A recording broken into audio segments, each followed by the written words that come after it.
digital. They use the iPad, right? I mean, it's almost a no-brainer because it's so good. And drawing stuff, getting stuff done, and you be so precise. Also, it's just like pen and paper, right? Well, our artist actually, he got a Wacom tablet, I think a year ago, 2 years ago, and he still draws with a mouse. Blows me away. Like he just doesn't like using the Wacom.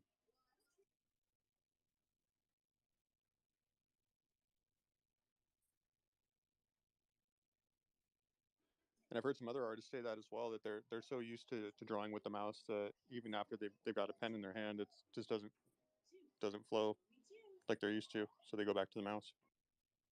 I mean, it's interesting because what they also do is they get the iPad, right, and they get with it a screen protector that is, I think it's called paper screen protector or something, but it has like this paper texture to it. So when you go over with a pen, it feels like paper and not like you um, drawing on glass, basically.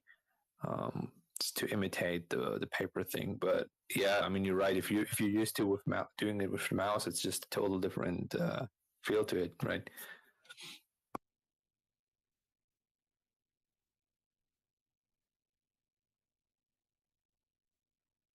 So do you have bothered with the iPencil and things like that yet?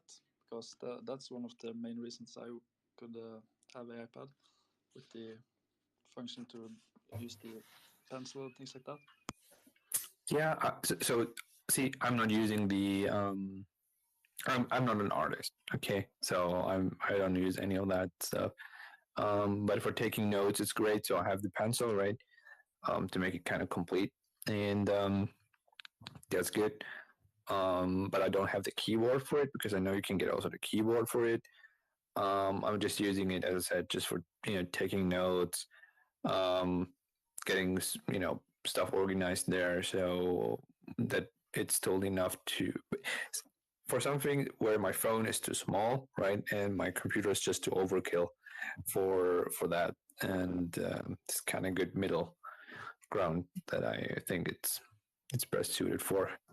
But it's definitely not something I would love to type things on it for a long period of time. Um, Nor do I want to have it basically in my hand, watching stuff like YouTube on it for a long period of time because it gets heavy, right? Um, yeah, like after a couple of hours. So I would rather prefer my phone watching YouTube when typing, rather a real keyboard or the keyboard on my laptop. So are you using your iPad now to speak in because your mic sounds differently than usual? Yeah, I think there's okay. I have the Blue Yeti X microphone, and I think I got it working now. That it is syncing or picking up my voice to the to address bases and to the phone because it's not working with laptops because Twitter and Trace Spaces do not work on computer as far as I know. I mean, I tested it; it didn't work, and on iPad it doesn't work either because the app is not supporting Twitter Spaces. So you're just basically limited to phones.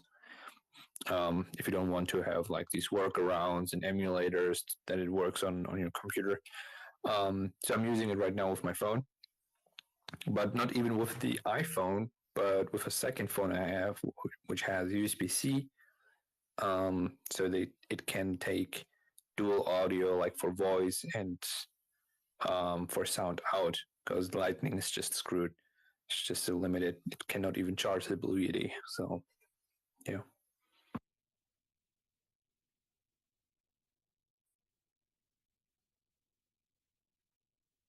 Sweet, sweet. I mean, I hope I sound better than usual because, with the old microphone, it was like not really good. Yeah, that's maybe the problem. You sound too good, maybe. I don't know. It wasn't just the difference with the mic that struck my mind.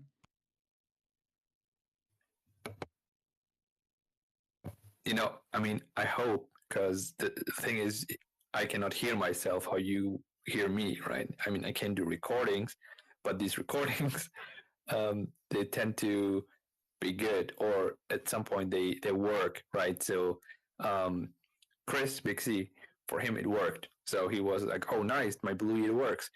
But when he's live on Twitter Spaces and talking, it didn't work. So you always need someone who really confirms, "Hey, yeah, it's working. You sound different." This thing, right? If you have already a good microphone, I think the Blue Yeti does not do much. Probably, I don't know.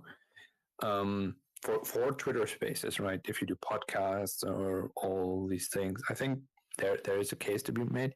But for Twitter Spaces, I think it's overkill already for Twitter Spaces, because I just only use it for that, because people are already pounding on me how shitty my voice is. So hopefully that's not the case anymore. Now you sound like more intimidating. I'm a little afraid. Can you go back to the old mic?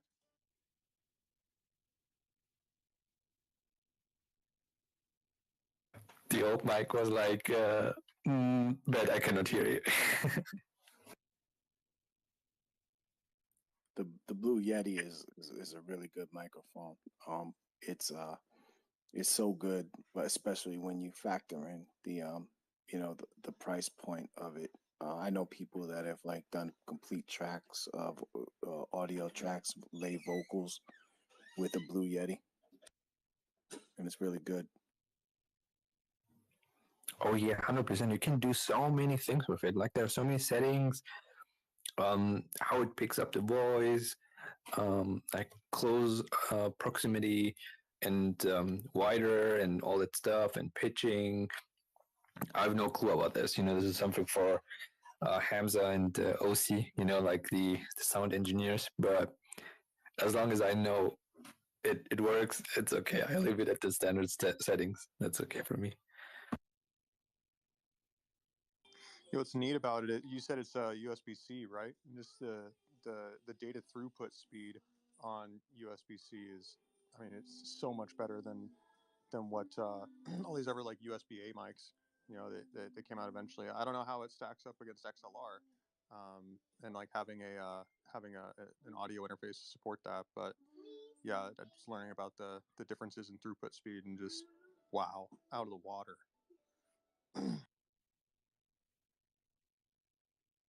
Yeah, because when you look, I have also a hub for USB-C that I can connect to my iPad. And what it does is I have HDMI to it, I have an auxiliary port to it, I have USB-A, I have another USB-C to charge it, so I can charge and have all these different devices attached to it.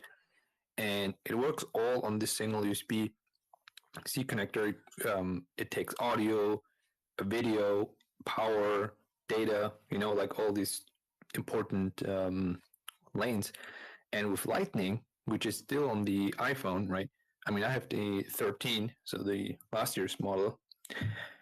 It cannot even charge the Blue Yeti, so you would need to charge it. At the same time, you would need to have it plugged with the USB-C or A. And if you want a different headset where you can hear your voice, you know, it doesn't work. It's really bad that they still have this Lightning thing going on.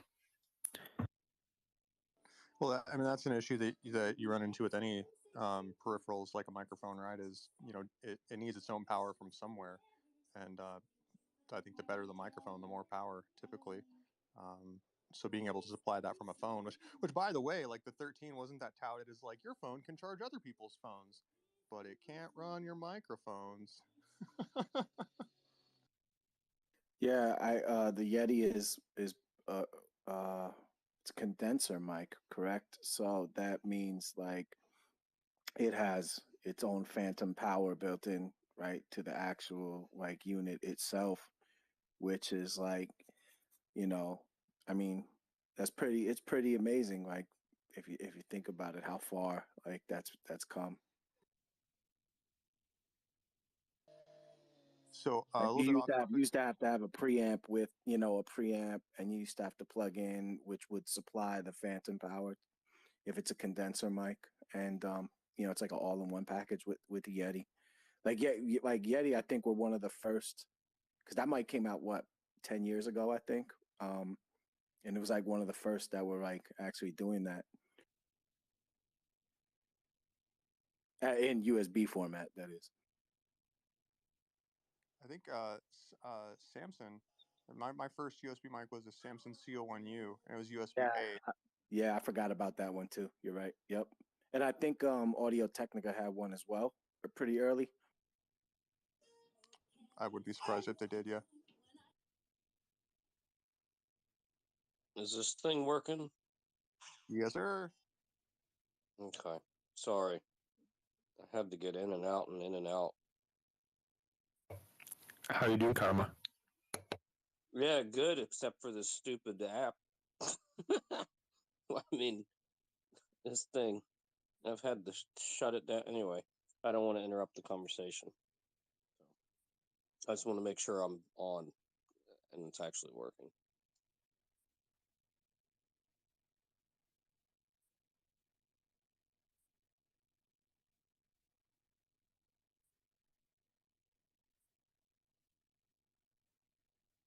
You Karma, have you kept up with the updates on the developments on the lawsuit? Sort of. I mean, I've seen what's happened in the last day or so. I think it's a good thing. It's about time those stupid Hinman emails got turned over. I mean, that's been ridiculous. Like, could you imagine if a judge told you 6 times to turn something over and you just like kept saying, well, no, Your Honor, because of reason 2 or reason 3 or reason 4 or reason, I mean, come on, man. The judge has told you several times, but I guess they've been turned over and I don't know what the hell's in them. Yeah, anybody in this space would have been in jail. Yeah, you can't tell a judge no. Are you kidding me? Well, or been fined, right, Rob? And like, what's going to happen? The federal court is going to issue a fine to the federal government or a federal agency. Like, we're going to pay ourselves. We're going to put ourselves in jail, guys. Yeah, it would. I think about it. We borrow money from ourselves, right? We pay ourselves back. It's like, why not just why not just continue that into the judicial system? Might as well.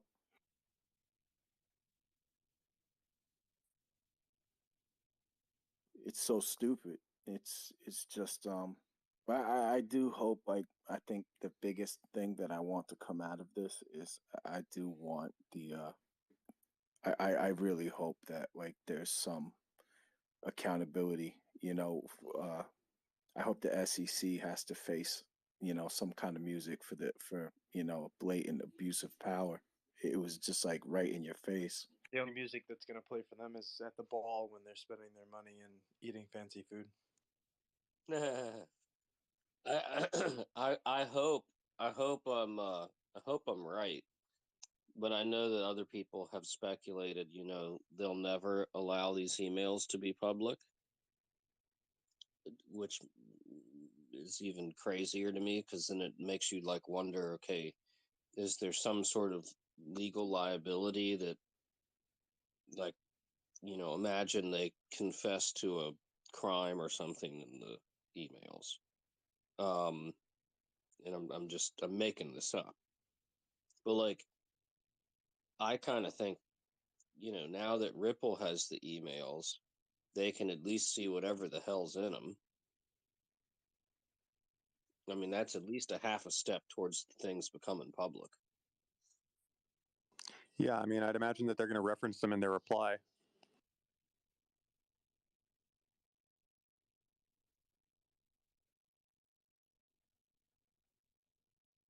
Did you see the names Yeah. on that list for who was in communications with from ETH Foundation, who was in communications with Hinman. That is a pretty like it's pretty serious. Like all the A16Z guys were in there. Of course Vitalik, all the consensus guys. Like But see, A16Z is one of the first investors in Ripple, so yeah. it wouldn't make sense to. I've never understood that aspect. Well, A16Z. I mean, from my limited understanding, I mean they have their hand in a whole bunch of pots, though. I Oh mean yeah. they're just looking at it like from like pure where can I get the biggest windfall, um but yeah, I mean the lid is like the lid is blown off right now in my opinion.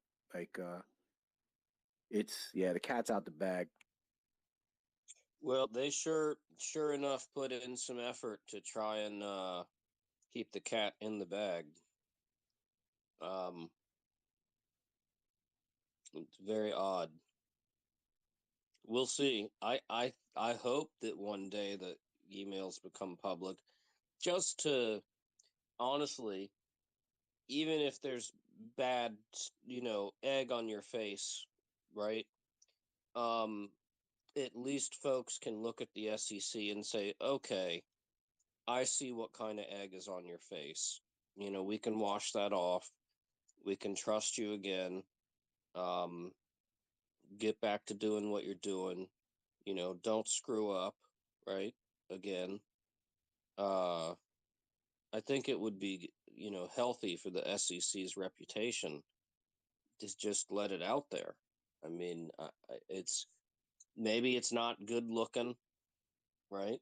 But that's okay. People screw up, you know. Uh, but if you just try and hide everything, then I think mm, it's not as you know makes it more difficult. If you screw up, that's one thing. If you screw up and then you like hide it and then say I didn't screw up, that's like what's that saying? Two wrongs don't make a right. Like the hiding it and pretending like you didn't screw up isn't going to fix the first screw up. It's just a second screw up. Like, and it's probably better to just get it out there. And the goofy thing is, in PR, they say it's best to get out ahead of something. So, like, if you're going to have bad news coming out about your company, it's best to go ahead and beat the news cycle and say something about it yourself, right? So you can kind of help start to control the narrative, um, or at least have an influence on the narrative. And then the bad news is going to come out anyway, right? Because it's coming out. But at least you've had your say on it. I don't know. Yeah, talking about cats in bags reminds me of a certain someone named Schrodinger, and now got me thinking like these emails are kind of like Schrodinger's emails, right? It's both in there and not in there until they release. Doggo, I see you've had your hand up for a while. Do you want to chime in? Yeah, I was gonna say that that I don't know if you guys got to see. Obviously, what's up, Death? Um, Tap Jets and iRemit already filed their amicus curiae briefs in court, and now we have Spend the Bits just filed theirs, and Spend the Bits is arguing essentially that you know Ripple has no say and has no interaction with their use case for the XRPL. So Spend the Bits literally transacts, and I could be saying this wrong, but transacts or converts Bitcoin um, through the XRPL or something like that. And Yeah, so, and Ripple wouldn't even talk to him. yep. Well, guess what? That's They're fighting. right. They're fighting for Ripple in this case now, and it's awesome to see that the more these amicus curiae defend. I don't even. You can't even call them defendants. Sorry, I'm not a legal expert, but propose their yeah, it's side of stacking. why they're It's stacking up lawsuit. so much more against the SEC. You have 70,000 plus, investors, or I shouldn't even say that, people that utilize XRP, and you have three major companies that are not affiliated with Ripple but utilize its technology. This is getting pretty damning. Yeah, Jay was in here a couple weeks ago telling us he was getting ready to file that amicus brief. Good to see that it happened. It's on record now, baby. I didn't know that he filed it, but I can tell you, I was talking with him, well more than a year ago, and he was quite frustrated because he couldn't get in touch with the Ripple folks, and they wouldn't, they weren't, they didn't, he was very frustrated, and so I mean, the idea that like Ripple, the idea that Ripple was working with Spend the Bits, or that Spend the Bits was reliant upon Ripple, is quite, the reality is just not, it's not. I mean, he was trying to work with them, but they wouldn't get back to him, yada yada. He couldn't get anything out of them. I mean, it'll be interesting to see what his amicus brief says. But yeah, the idea that Spend the Bits was reliant on Ripple. What's that? Doggo to post it up top. Oh, the brief? Boom, got it. Okay, hang on, let me look.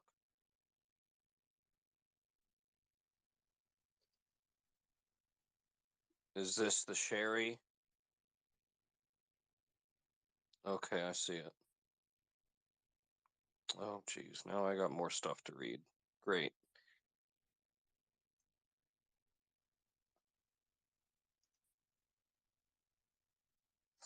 It's all heating up, though. And Sunday or Monday, we will have the replies to the summary judgments from each party. So that's going to be interesting to read, too.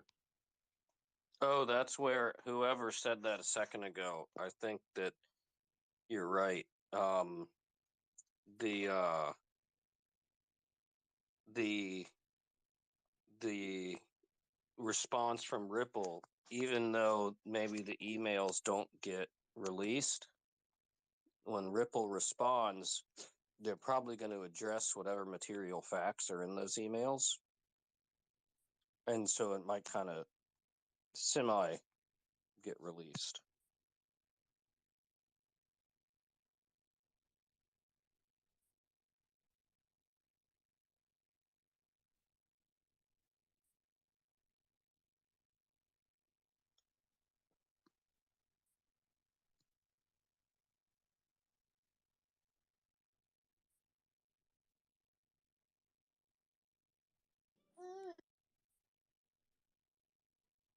See, Carmen, now I killed the conversation. Damn. Sorry, I'm reading I'm reading this thing that you posted, or whoever posted it. Yeah, without Ripple's knowledge, consent, or assistance. I can tell you that's true.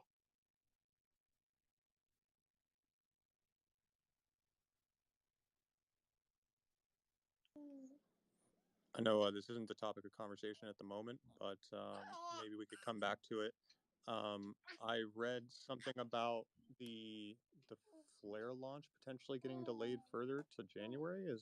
Was that misinformation, or because I could have sworn I saw something from Hugo saying that it's on track, but we can come back to that. Guys, it's pretty hot news. Nick Bugal is leaving Ripple. Really? Why? Yes, I pinned it at the top, I think. I feel like he's been talking about that for a while now. Yeah. Damn, this is basically that's a bummer. Because I mean that's Nick. Did he say what he's going to go do? I think he's just quitting in general. He's Retiring? retiring or Oh, whatever. yeah, good for him. He's older, you know. Yeah.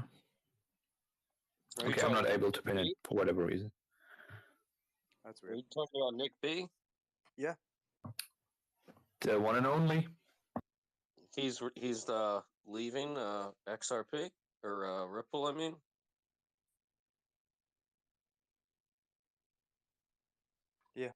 Yeah, that's what Vet was just saying. He just announced it. Breaking news. Sorry, I was reading the thing when he was talking. Yeah, that's going to be a loss because he's like one of the lead developers for XRP Ledger C++ team.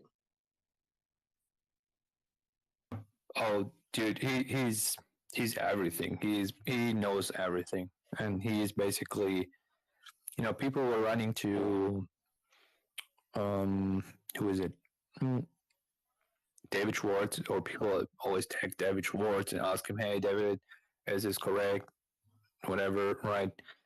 And rightfully, people in the community were saying it's the totally wrong person to tag. Actually, David is not anymore, or is not so deep into that,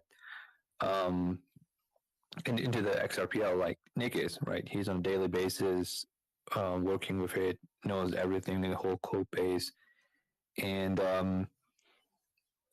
so the right person to tag is actually Nick. And I mean, he has like so many projects to amendments and implementations to success with his reviewing and all that. And I think his last review will be probably hooks, I think, because he said this somewhere. He's gonna review hooks and making sure it's good and all that. But I think after that, that's it. Yeah, I mean, I I think I'd put Nick right up there with David. I mean, I wonder what he's going to move on to do. That'll be interesting to see. I'm sure he'll do something. I was just thinking about this last night and the idea that so Brad and Chris are charged in the lawsuit. David's kind of nowhere to be found. I mean, not that necessarily I'd expect him to be, but what I was thinking of is that, I mean, David is a genius, right? Look at his patent for DLT from, was it like the 80s? But not sure how much he's actually contributed to the XRPL. Like I can see him being Well, a legitimate CEO. yeah. His patent in 1988 was for distributed cryptographic messages, not necessarily distributed ledger technology. Thank you for clarifying that. Yeah, I think But David is how do you say this? More on the architect side, and maybe Nick is a little more on the developer side. I think Nick is, look, David is an executive, right? He's a CTO, so he's looking for decisions to make, like where resources have to go and all that. But ultimately, Hamza, do you speak?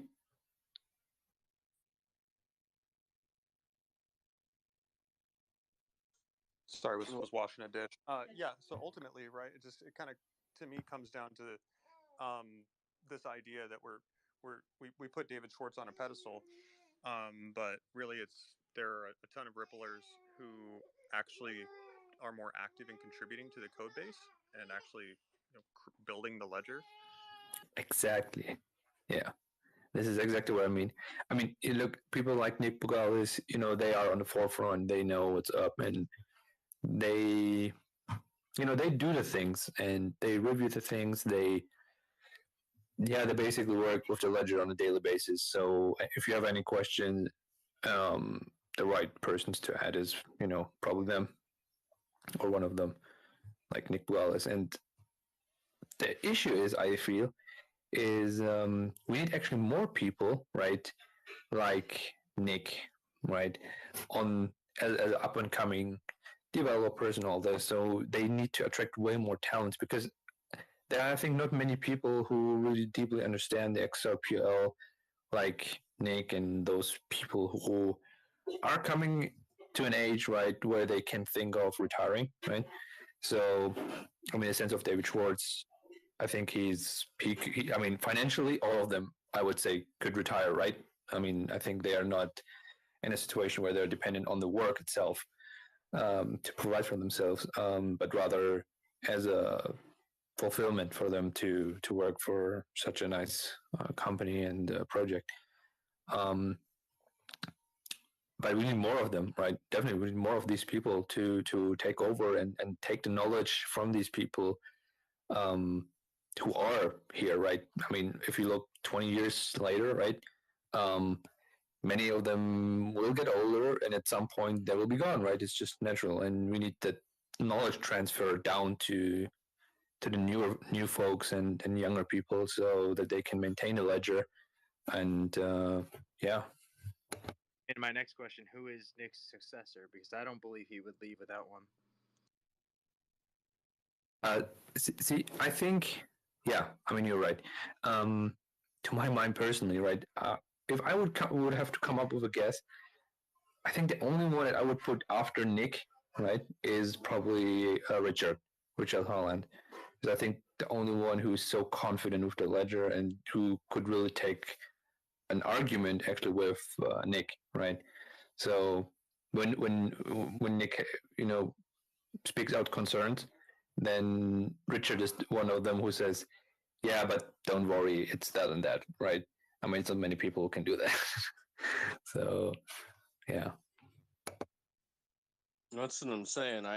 I've been asking people this, but I don't think there's really truly not that many people that really understand how the ledger works.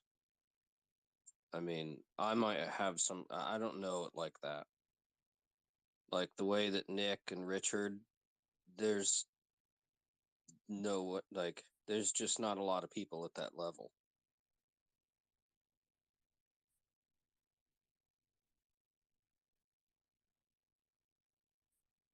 Yeah, there are many at that level. Um, Definitely. At the same time, you know what's cool? What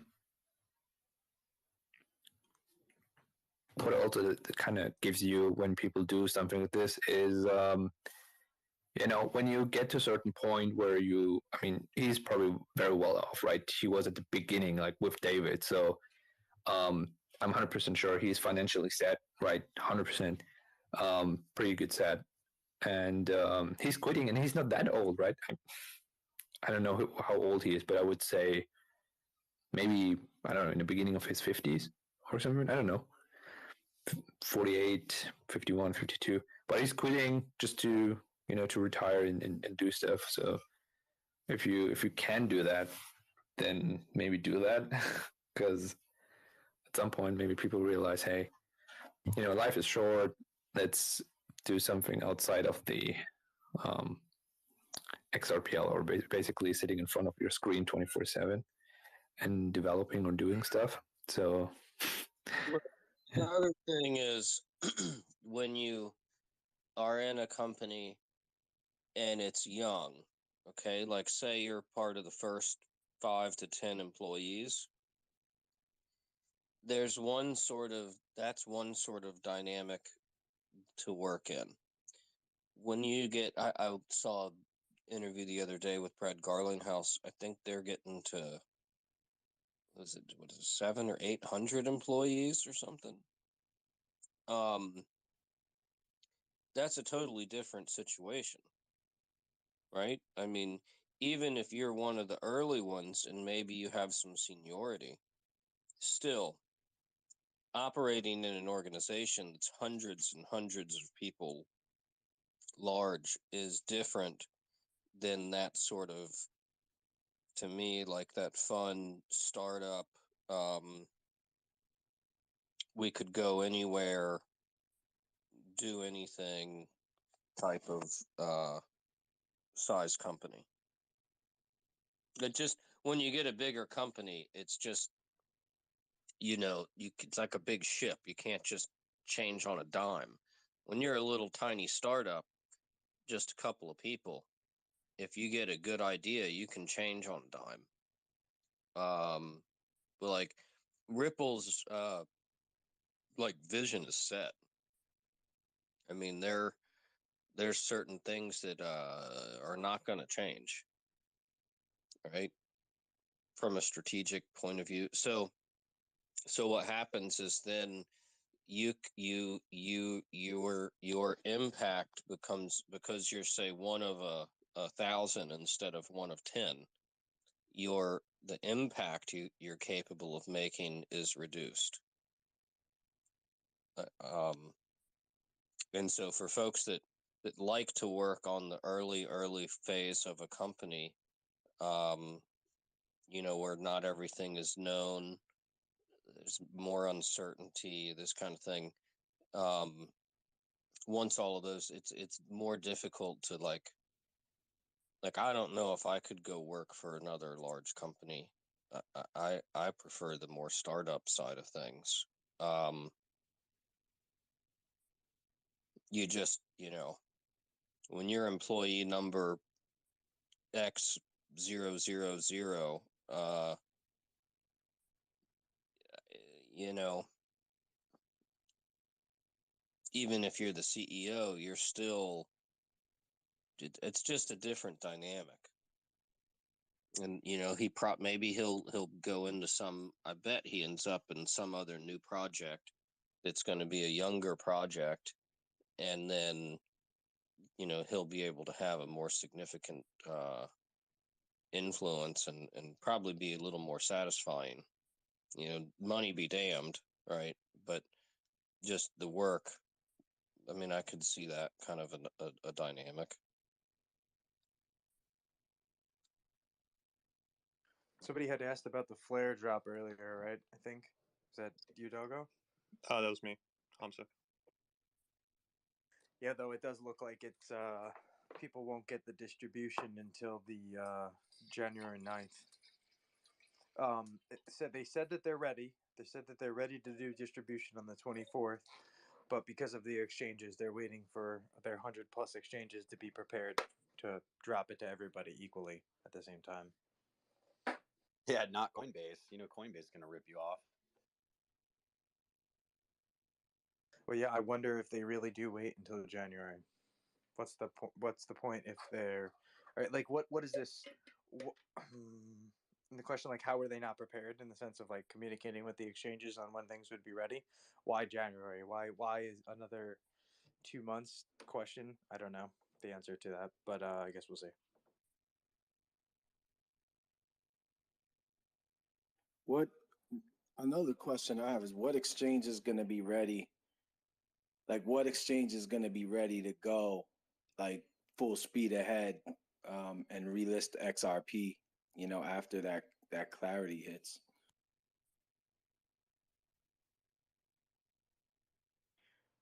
Yeah, I think. Well, I mean, I think most of the integrations are already done. It's just a matter of flipping the like on switch on, having the lawyers freaking give the thumbs up inside of each exchange, because they're going to go through legal, and legal's going to, like, compliance, and your compliance officer is going to say thumbs up, thumbs down.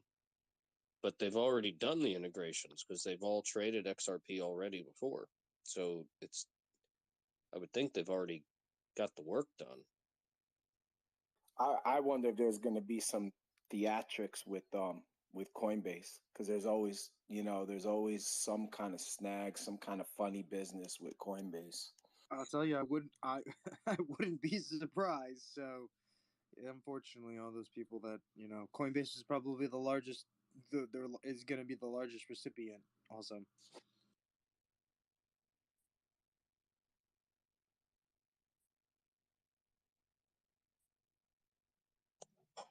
Are you talking Flare or XRP Ledger? Flare. I think you were talking. You meant Flare, right? Rob? Yeah, I was talking about. No, I was talking about the XRP relisting on Coinbase. We already know about Coinbase and like airdrops, but like the Songbird fiasco and stuff. Like, That's what I'm talking about. And then you had like the H bar listing, and then you had like this just recent listing of Aptos, like, where it, like it was like a VC dump, like a day later, it just tanked. It's just like Coinbase is just so shady. And it's like most people are going to be looking to them for, because they have, they obviously have, well, they're right up there with the bigger exchanges with liquidity. And it's just like, I'm going to hold my breath, when XRP gets relisted on it. I'm sure they're going to let people front run.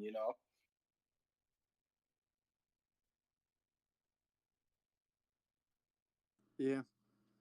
Who knows? I hate Coinbase, but at least they take my money. And I mean, I just say like Exactly. I I I need to love use them pretty much. yeah. I mean, I love Uphold, right? But I don't know what it is between them and Chase Bank. Just doesn't interact well, and they have those like has to be certain types of cards that you can use. I'm not gonna wait 60 days on transfer from my bank account. So as much as I appreciate their platform and the fact that they kept XRP listed, it it's difficult to buy even still for me. Yeah, I mean, I get that, Hamza, and I ran into that problem one time. I purchased a bunch of XRP, and I didn't realize that 60-day hold thing was in effect, and so I just completely switched to debit card purchases. The hard part is that yeah, Uphold's great, um, depending on where you live, right? I have gotten a bunch of those like fraud alerts from my bank, like, hey, did you purchase this in London or in the UK? And I was like, yeah, I did. I've had to call them multiple times when I've been buying a lot during a given week, and like, hey, this is not fraudulent. This is me, paying. So yeah, it's a pain in the ass, but at least there's still. I mean, dude, the fact that Coinbase, the largest exchange in America, I know Binance US is here, and Kraken and stuff, and all, but like, dude, Coinbase delisting XRP was the biggest like fuck you to this whole thing. Sorry for the language, but it's yeah, I don't know. It's not to Speaking of rehash stuff from 2 years ago, but I get all my XRP. The easiest way for me is I get it all through the I actually get it all through the Stellar Dex because they have an anchor there that allows you to withdraw it directly to to whatever wallet you want. And the validator that the anchor's validator is, I believe it's set up in I believe it's set up in Japan. So it's pretty interesting. Yeah, but it's very easy. I just go swap my XLM for XRP and dump it to my wallet. Yeah, I mean, once the You fiat's could do that onboarded, like exact same. it's not hard, but getting the fiat actually onboarded, on ramped into crypto, right? I mean, I don't know, like maybe like Chase Bank, being that they're associated with Ethereum and thereby Coinbase, I could see why they wouldn't want to allow transactions on Uphold, but they do allow them on Coinbase. So kind of picking winners and losers there. Sorry to interrupt you, New York. Interesting There, combo. there's also Bitstamp. I mean, they're one of the oldest. I mean, they're not the oldest, but they're one of the oldest. I guess they were called gateways back then, but essentially on ramp, off ramp. So you just put dollars in Bitstamp. You put those dollars on the XRP ledger, and you just use the DEX to trade into whatever XRP or whatever you want. Any other token on ledger. Um, it's just getting the value on ledger that's the tricky part. But I Speaking mean, of Bitstamp, Bitstamp is one of the exchanges that Flare is listed on, if I'm not mistaken, right? I've been trying to find all the exchanges that Flare says that the Flare token is listed on, but I can't seem to find any because I wasn't able to get my coins over into my wallet for my XRP and for the snapshot.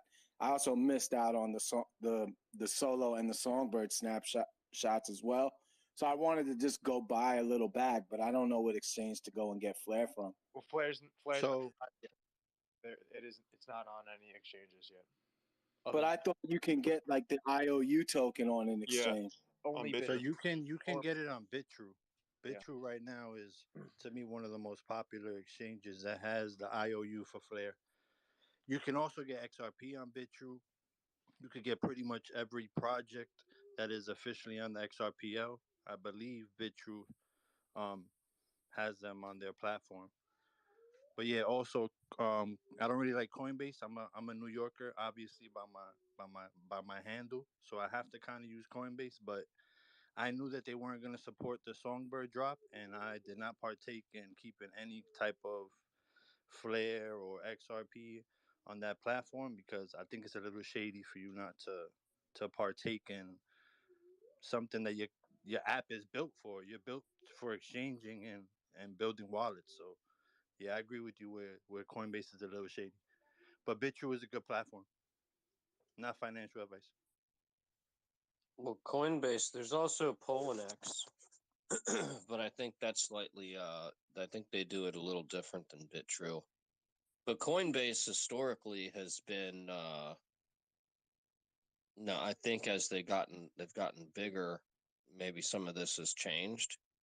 But historically, it was like kind of Bitcoin maxi run, and so they had animosity towards XRP, and yeah, they're you know anyway, that's just what happened. Speaking of a poll, by the way, is there someone of you that are using a poll? I tried it once 2 years ago or something like that, and I think I spent 5 to 10 minutes only to figure out how to withdraw your funds. One of the most annoying platforms I have ever used, I think. Yeah, that was not intuitive, right? The how to bring money on and take money off. It's not immediately clear. Afterwards, right after you figure it out, I was like, oh, okay, I guess that makes sense. But it didn't. I really wish they would have provided some kind of like tutorial, like a lot of these exchanges do. Yeah, and remember also, Uphold is not an exchange; they're only a broker. For those of us that would maybe like some clarification on the difference. Okay, so an exchange holds your tokens, and they're acting as a market maker. A broker is basically just connecting you and an exchange together and facilitating the trade. And so there are a lot of different rules that fall under these classifications of what kind of entity they're acting as. But there are also some sort of downsides and upsides to that too.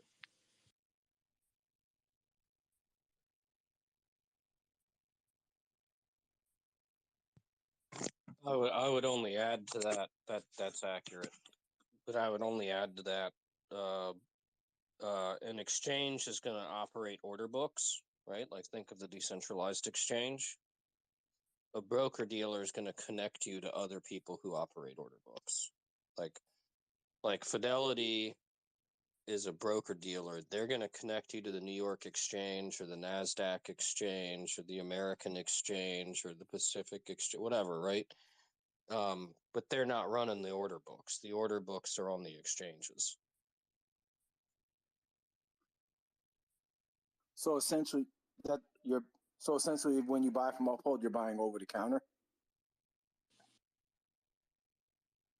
So essentially, the way I see it is, you're using a middleman's assistant, and Uphold would be like the assistant to the middleman. Yeah, instead of like you going to Binance, you go to Uphold, and they go to Binance, and they go to Coinbase, and they go to FTX, and they say, all right, which one of you guys will give us the best deal for our customer right now, depending on their order books, and then they go and facilitate the trade for you and take a little bit off the top. Yeah, when you run a broker dealer in the traditional markets, there's actually laws around this. It's called the NBBO, National Best Bid Offer. So let's say I'm like a Fidelity or an Uphold in this case. I have a fiduciary responsibility that if you say you want to buy one of I don't know, Tesla stock, I have an obligation to go to each exchange and find the lowest possible price for you. Right? Because there might be one price on one exchange and one price on another exchange. This opens up arbitrage opportunities and whatnot, but that's a different topic. So I have the broker has that you have to go. It's I mean, it's like law. You have Wait, to do this. so Uphold, so like if you go and buy from Uphold, right? They charge you the fee for going and connecting to the exchanges to buy your crypto, and at the same time on the back end, they're also making money by arbing on the order books. I just wanted to They're say, probably I they're think the Dex on the Exum app is coming out soon. So surely the on ramp and off ramp we should all be able to do on Exum. Well, you can already if you live in the Netherlands, and then soon to be UK. But Yeah, exactly. Yeah, that's right. us in America, we're unfortunately probably not going to see that anytime soon. No, it'll come. It'll come. It'll come. No, to answer the previous question, I doubt that Uphold is running an arbitrage. Arbitragers, that's usually your liquidity provider. So you've got an exchange, right? And on the exchange, there's order books, and then there's market makers, liquidity providers. They provide the liquidity on the order book, right? The exchange helps operate and sort of host the order book. Then the broker dealer enables access for retail folks to the order book that the market makers provide liquidity on. The liquidity providers are the ones that are going to be doing the arbitrage. The broker dealer, the exchange is just going to be a fee based thing, and the broker dealer is probably just going to be a fee based business. If that makes any sense. You don't think an operation like Uphold has like, you don't think they're providing liquidity to these exchanges? I mean, they're providing in essence some deal flow, but that's more to the liquidity provider. Some of these exchanges actually in crypto, I think, are, but are maybe doing some arbitrage like that. Depends on how they're doing it, whether that's reasonable or not. But no, they really shouldn't. In the traditional markets, like the New York Stock Exchange, they charge the liquidity providers, market makers, for access to a seat on the floor. So that's how the exchange makes money. The liquidity market makers, they make money by essentially doing arbitrage and managing inventory between the two assets on the order book. And then the broker dealers pay the exchange. So that's another way the exchanges make money. Like Fidelity would pay the New York Stock Exchange for access to the exchange, which gives it access to the order books, which allows it to then essentially charge a fee to its retail customers so the retail customers can gain access to the market, to the exchange. Because like you or I can't just go to the New York Stock Exchange and just like say, hey, give me an account. It doesn't work like that. So I mean, you could, Karma, can't you technically buy like a Bloomberg terminal if you had the money? Yeah, but that's just a data feed. That's not executable. Like, there's a difference between getting a Bloom and those things are expensive too. But yeah, that's just a data feed. That's not that doesn't give you. I mean, maybe I'm wrong here. I've never had a Bloomberg terminal, so consider the source. But I believe that's just a data feed. That's not like an executable. Like there's a difference between tell me the price and execute this trade, right? Like I can go on the DEX and or XRP ledger and say, you know, execute this transaction and it's done, right?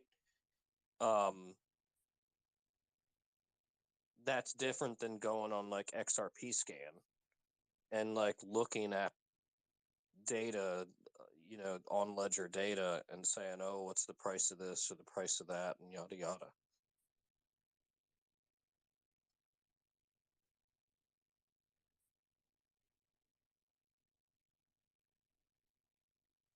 I hope, did that make sense? It did to me at least. Yeah, it's just different. Hold on, I'm getting attacked here. Give me 1 second.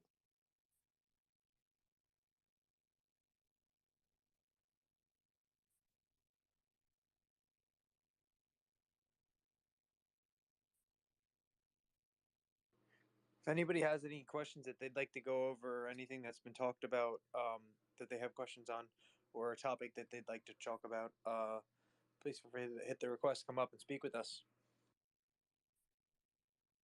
Thanks for Yeah, is clearing there it up, anyone? Karma. I haven't been checking too much into the on and off ramp feature you can use in the Zoom wallet.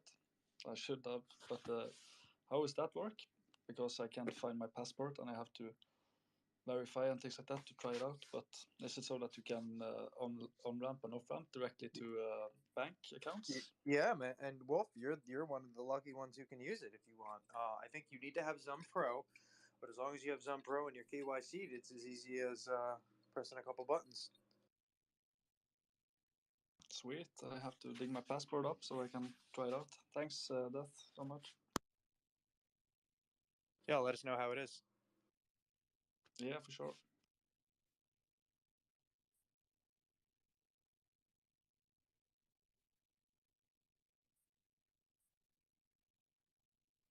I've been thinking a lot of. Are you guys into brain activities, brain signal studies, and things like that? Because do you need to connect these like electric cables directly to your brain to be able to read brain waves, or do you guys think there are more high tech ways to actually read brain waves and things like that? I'm sure there are more high tech ways to do it, but in what sense? What are you trying to accomplish by doing so? No, I'm just thinking. Been thinking on it lately. Just curious. They have a thing. My girl was watching this thing the other day because that's kind of what she does, and they have a. It's like a, you know, magnetism and electricity are kind of one and the same, and so they have like a magnet thing that they can hold up next to your head. I mean, this has nothing to do with crypto, but yeah, they can impact if you hold this thing up to somebody's head and it doesn't hurt. It's not like anything, but it can help treat patients. It's like a magnetic wand, basically. You have to where you hold it on the head apparently matters. I don't know. It all depends on the megahertz or the gigahertz, the hertz coming from the from whatever magnetation or electric magnetic field that you're creating. But yeah, like so, right? Like if it was to, per se, communicate or read data, right, from one source and copy it to the next, you know, like having wires attached to you is always going to be the most efficient, Wolf, right? Because the data can move quicker than we have the ability to wirelessly. I was thinking more if like you have some sort of technology that could watch your skull and listen to your muscles and brain signals to like code or sort out what you're thinking about and things like that. I think that's pretty much the brain computer interfaces, isn't it? No, brain control interfaces. The BCI is more so reading synaptic connections and having it be able to have an external output rather than an internal input. Which one is the one that's like more attached to the VR glasses and headbands, and you've got like your closed loop that way?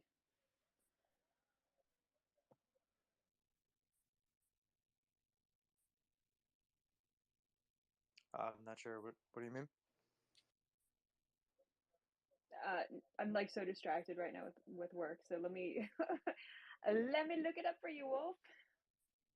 Yeah, oh, sorry, I didn't catch what you were talking about myself, Shellfish, but yeah, it would be great if you could find it.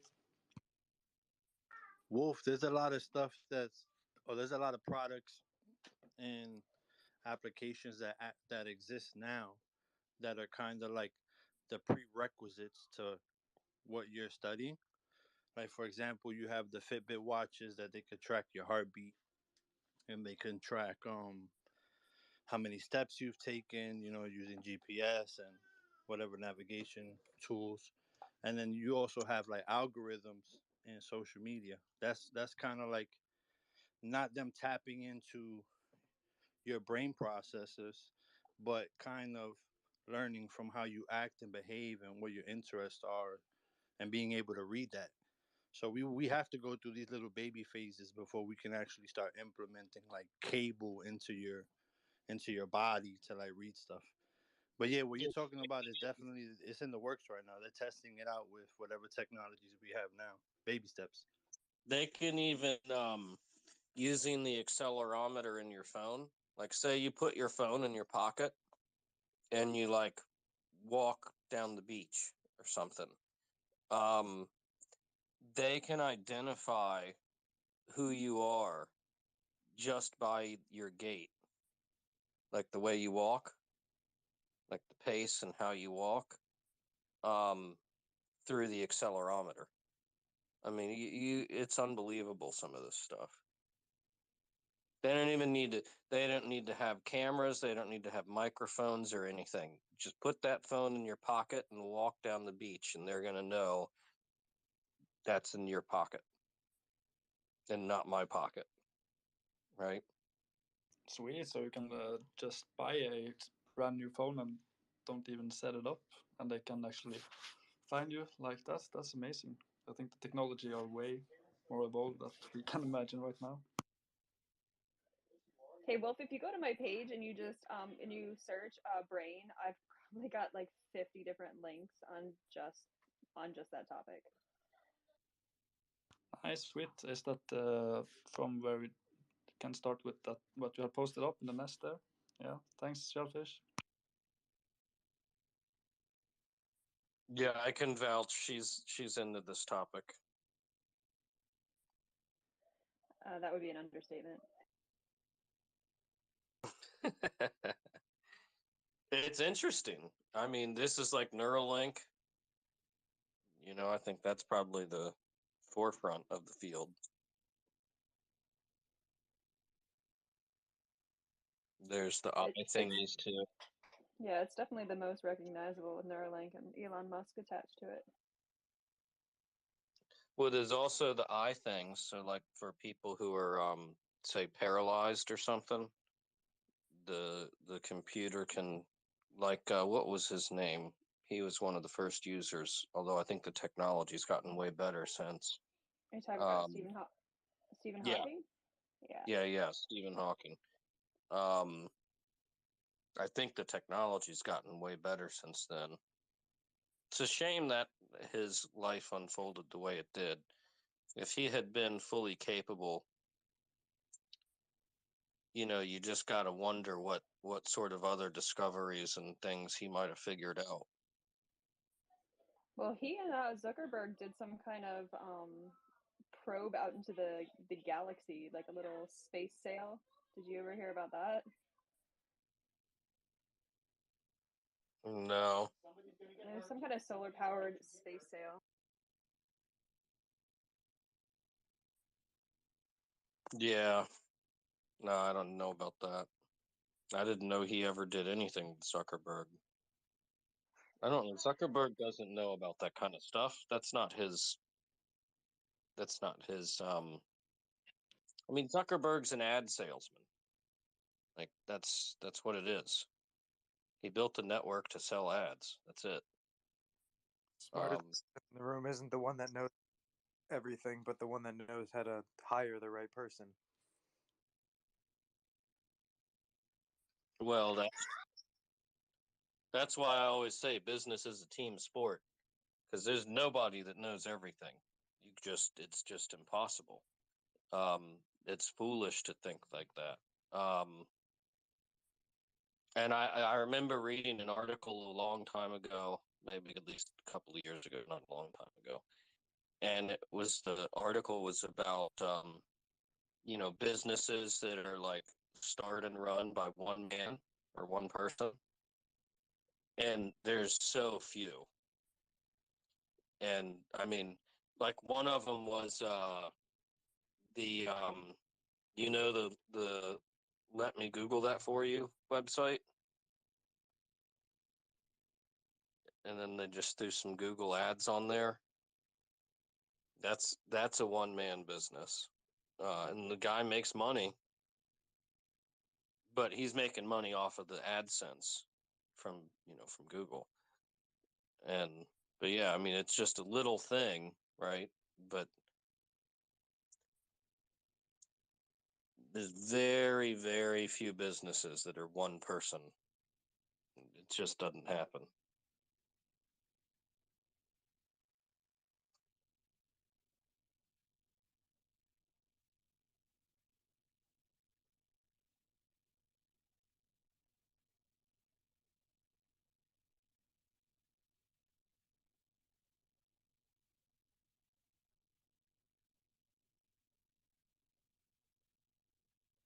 By the way, Kamal, what was that thing that was attacking you? No, later today. So no lizards. Cat. Oh, yeah, my cat was wanting food, so she was giving me the signal.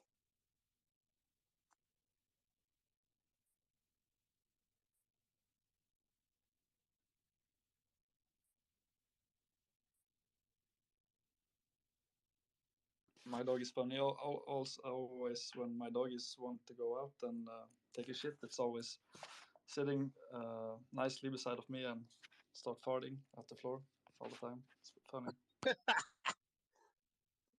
Now I got the dog here too, but the dog's good. I just came back and I heard like dogs farting and shitting. So you So have a wait, dog wait, wait. also, One Kamal? question before we drift off. I have something about like connecting to the brain and the consciousness real quick. So your body has defense mechanisms that whenever something happens, your body starts getting a fever, so that your body heats up, so that it can start fighting with like whatever infections are happening. I really wonder what kind of defense mechanisms our body would do when it starts to realize that something is trying to tap into itself. Like we've never really tried to do this before, so you never know. Your body could have something that is never unlocked, and now it finally has the chance to do it. Believe it or not, the brain doesn't have like, okay, this is going to sound morbid, but my girl and her rotation thing, she had to be part of some actual brain surgeries. I mean, she wasn't the surgeon, obviously, but your brain, you don't your brain is the odd thing to me is your brain is packed full of nerve cells, right? But there's no pain receptors. So you can actually do the surgery and it's like, I mean, cutting through the skull and the skin, okay, there's pain receptors there. But once you get to the brain level, like the like the gray matter, it doesn't feel anything. So it's just getting through the skin and the skull where the at least as far as pain receptors go. I mean, you crack someone's skull, like it's gonna hurt, right? But if the skull's already open, you can go in and operate on the brain, and they don't feel anything. I don't know how we got off on this, but I feel like what's that stupid movie with the Hannibal or something like that with Hannibal Hector. Think about it struck my mind. yeah, it was like a horror type movie. But yeah, you don't. The brain doesn't have it. Your lungs are the same way. Your lungs don't feel pain. You can do all sorts of damage to your lungs, and you're never gonna feel it. Oh, trust me, if you take a heavy knock bucket hit with the hash, they are totally into what you're doing. No, it's not the lungs. It's the esophagus that takes the pain. Has nerve receptors. I was gonna say I know people that smoke gas, and it makes sense. Give me a minute.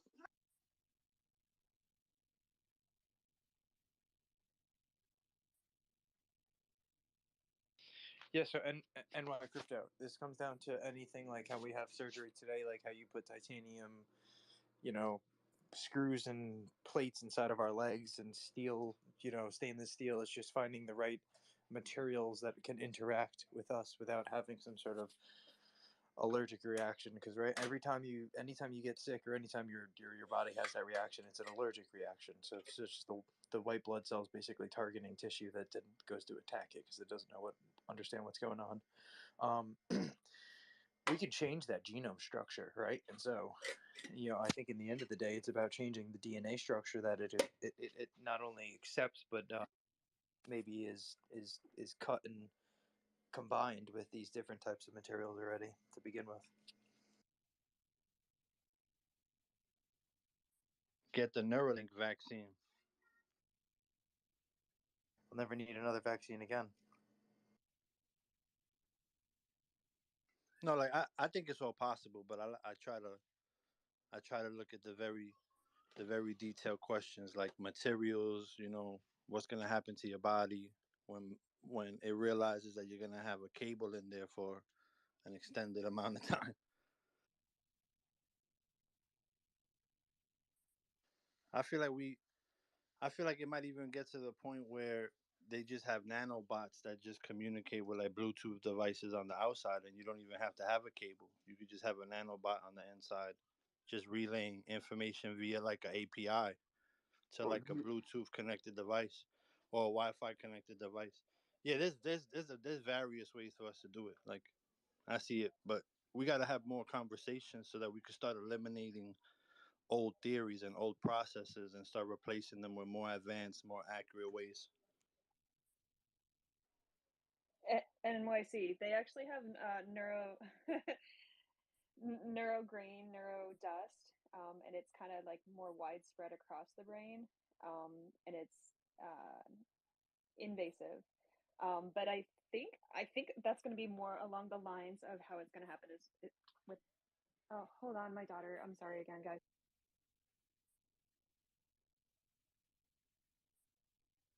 Wait, she said neuro dust. That's what she said, correct? Yes. Yeah, I'm sorry, guys. It literally every time I pick up the phone to try to talk, and my daughter comes in. I'm so sorry. No, it's good. My kids do it too. I understand.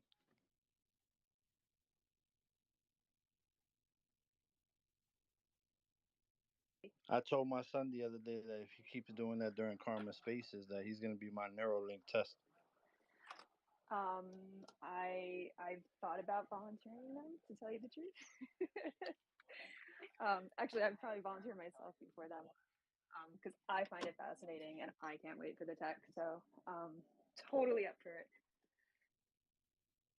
So anyway, yeah, so the neurodust, I think it's actually God, like I'm so like distracted now. I'm so sorry. Def, do you want to take over for a second so I can gather my thoughts? I'm sorry. You're good. Well, I kind of stepped away for a second. Are we still on the same conversation, or now I'm thinking about my Nerd. bike disappeared, which is frustrating. I'm not sure exactly what happened there. You said your bicycle disappeared? Yeah, yeah, it was sitting right here, and then We call like, that stolen. well, somebody could have probably borrowed it and not told me. No, borrowing, tell the person. Stealing is when you don't. Well, yeah, I'm a little concerned because the main person I thought that would have borrowed it said they didn't borrow it, and I was like, well, if you didn't borrow it, then where the hell did it go? Because it didn't ride itself down the road. Anyway, we don't have to. I just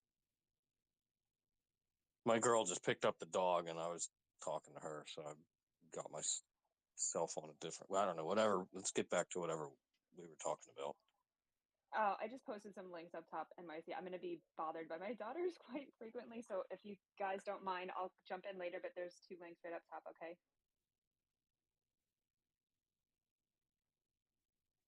Yeah, you're all good. Are we still on the brain stuff, or are we? Yeah, but I'm bring- going to bring connect it to, I have a one connection that'll connect it to maybe crypto and finances. Like, what kind of safety protocols do you think are going to be in line so that your thought process can trigger a transaction? Like, if you're doing something and you go, oh man, I forgot to pay my bill, and you can't get to the computer, there has to be some kind of, maybe like a key phrase that you think of that automatically is connected to like a word, like, or maybe a phrase in your head, your favorite phrase, and every time you think of it, it triggers a transaction via your thought process, and then you could, send a bill to somebody, wish somebody happy birthday. Those are things that I really Too want to. complicated. Too overcomplicated. If you have Look, that's that, you overcomplicated. yeah, Because you what if would. you're dreaming and you have the Neuralink and you think and you're But it's having a like dream and you send all your money to your yeah, ex-wife or your but to ex-girlfriend? Like, like have I'm to not get overcomplicating it. no, yeah, you are because like to have to get to a computer if like you say you forgot to do something, right? You are the computer. There, you don't have to go anywhere. You instantaneously can give off that signal. So yeah, you don't have to think it too much of like what if there's this problem and and then like there's that and there's don't worry about those types of things. You can't think about things that we don't even have yet. That problems for things that we don't have yet.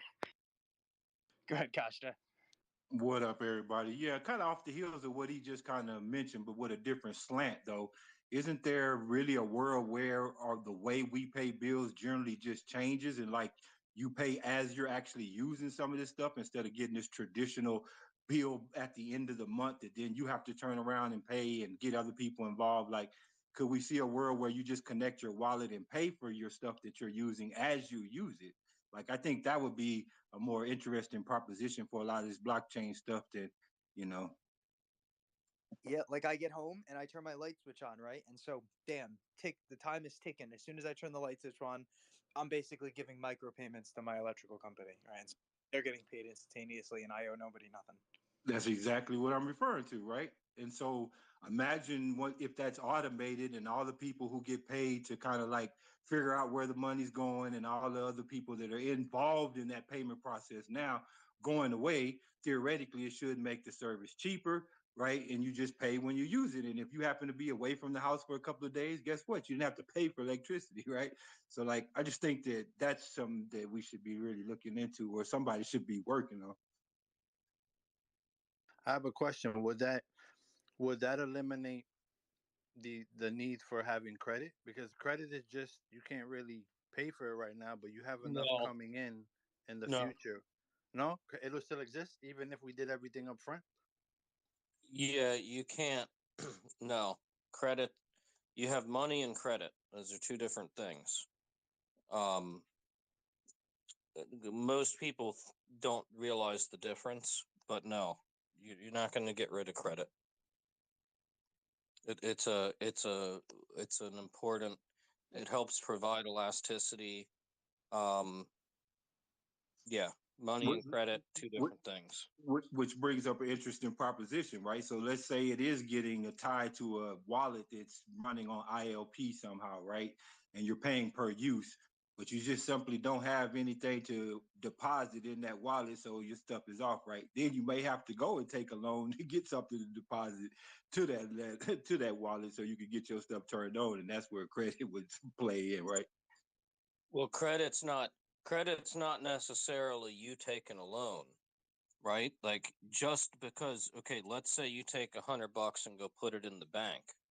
Well, then the bank through the fractional reserve model is business model is gonna loan some of that out. That creates credit. So from your perspective, right? You put $100 in the bank. You want to spend $100. Okay. You don't feel like you've used any credit whatsoever. You haven't borrowed any money. Yeah, but I'm saying if I'm broke and can't turn my lights on and I have to go ask somebody else for the $100, I've just gotten a line of credit with that person who gives me the $100 that I can Well, then deposit in the wallet and then keep my lights going. right, but I'm interested to see what. that's that's credit on the personal level, the individual actor level. Credit, the way I'm talking about it, is more at the systemic level. So, everybody likes to get mad at the Federal Reserve for quote unquote printing money, but it's really the commercial banks that print most of the money through the fractional reserve business model. So there's systemic level credit and there's individual level credit. I'm excited to see what role Mastercard and things like that will what role they will have. Pretty interesting to see what come out at the Swell this year. If that was what you were referring to, Kashta, because if you don't have credits right there, you could use a service like Mastercard for micropayments also if you don't have money right there and then. Sorry to break you off, Carmen. No, you're good. You're good. Chris, man, you got your hand up, and I know you keep losing service. So, go ahead, man. Hopefully I'm coming in. So the idea of pay on demand. It's really hard to hear you, Chris.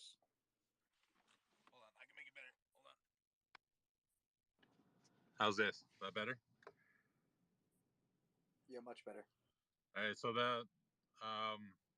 for all of the 2000s, I worked at a utility company, and the on-demand payment for utilities has existed since then. A lot of remote areas and native reserves and such have these smart cards for people that don't have credit. Otherwise, you connect a credit to the machine. It's all done over the internet. Um, it's billing you your electricity and your gas and all your utility as you're using it. And if you run out of credit on the card or your credit card maxes out, it instantly cuts off your utilities so that there's never a debt owed, right? You can never go over what you have. So it's protection for the utility company to never give away the utility and have to write it off later. And it really helps in these communities too, because if you run into a situation where your power goes out and say it's really cold, you can go to the band office or a social service office and they can fix it instantly without the utility company having to intervene. They would just have to come and tap the card on the machine and you would instantly have your power back. And this saves the utility company from having to have staff on site at all times, right? So some of these remote communities you can only fly into. They might not be as friendly to outsiders living in the community. So yeah, these things have existed for a long time. And if you think of cell phones, I mean, we've had pay-as-you-go cell phones for a long time. These programs are mostly hated by the end user. they just don't like it, right? It gives you no opportunity to float by, right? And you see this in companies as well. A lot of companies would instantly go under if they weren't able to float credit between all of their suppliers. If you couldn't order something from a manufacturer without paying up front, or having services rendered without paying up front, a lot of companies would go under. They just don't have the capital to do that. They need to actually, get through some of their quarters sometimes. I mean, the entire energy sector relies on being able to get through a quarter to pay their invoices. And if they can't do that, they're cash broke.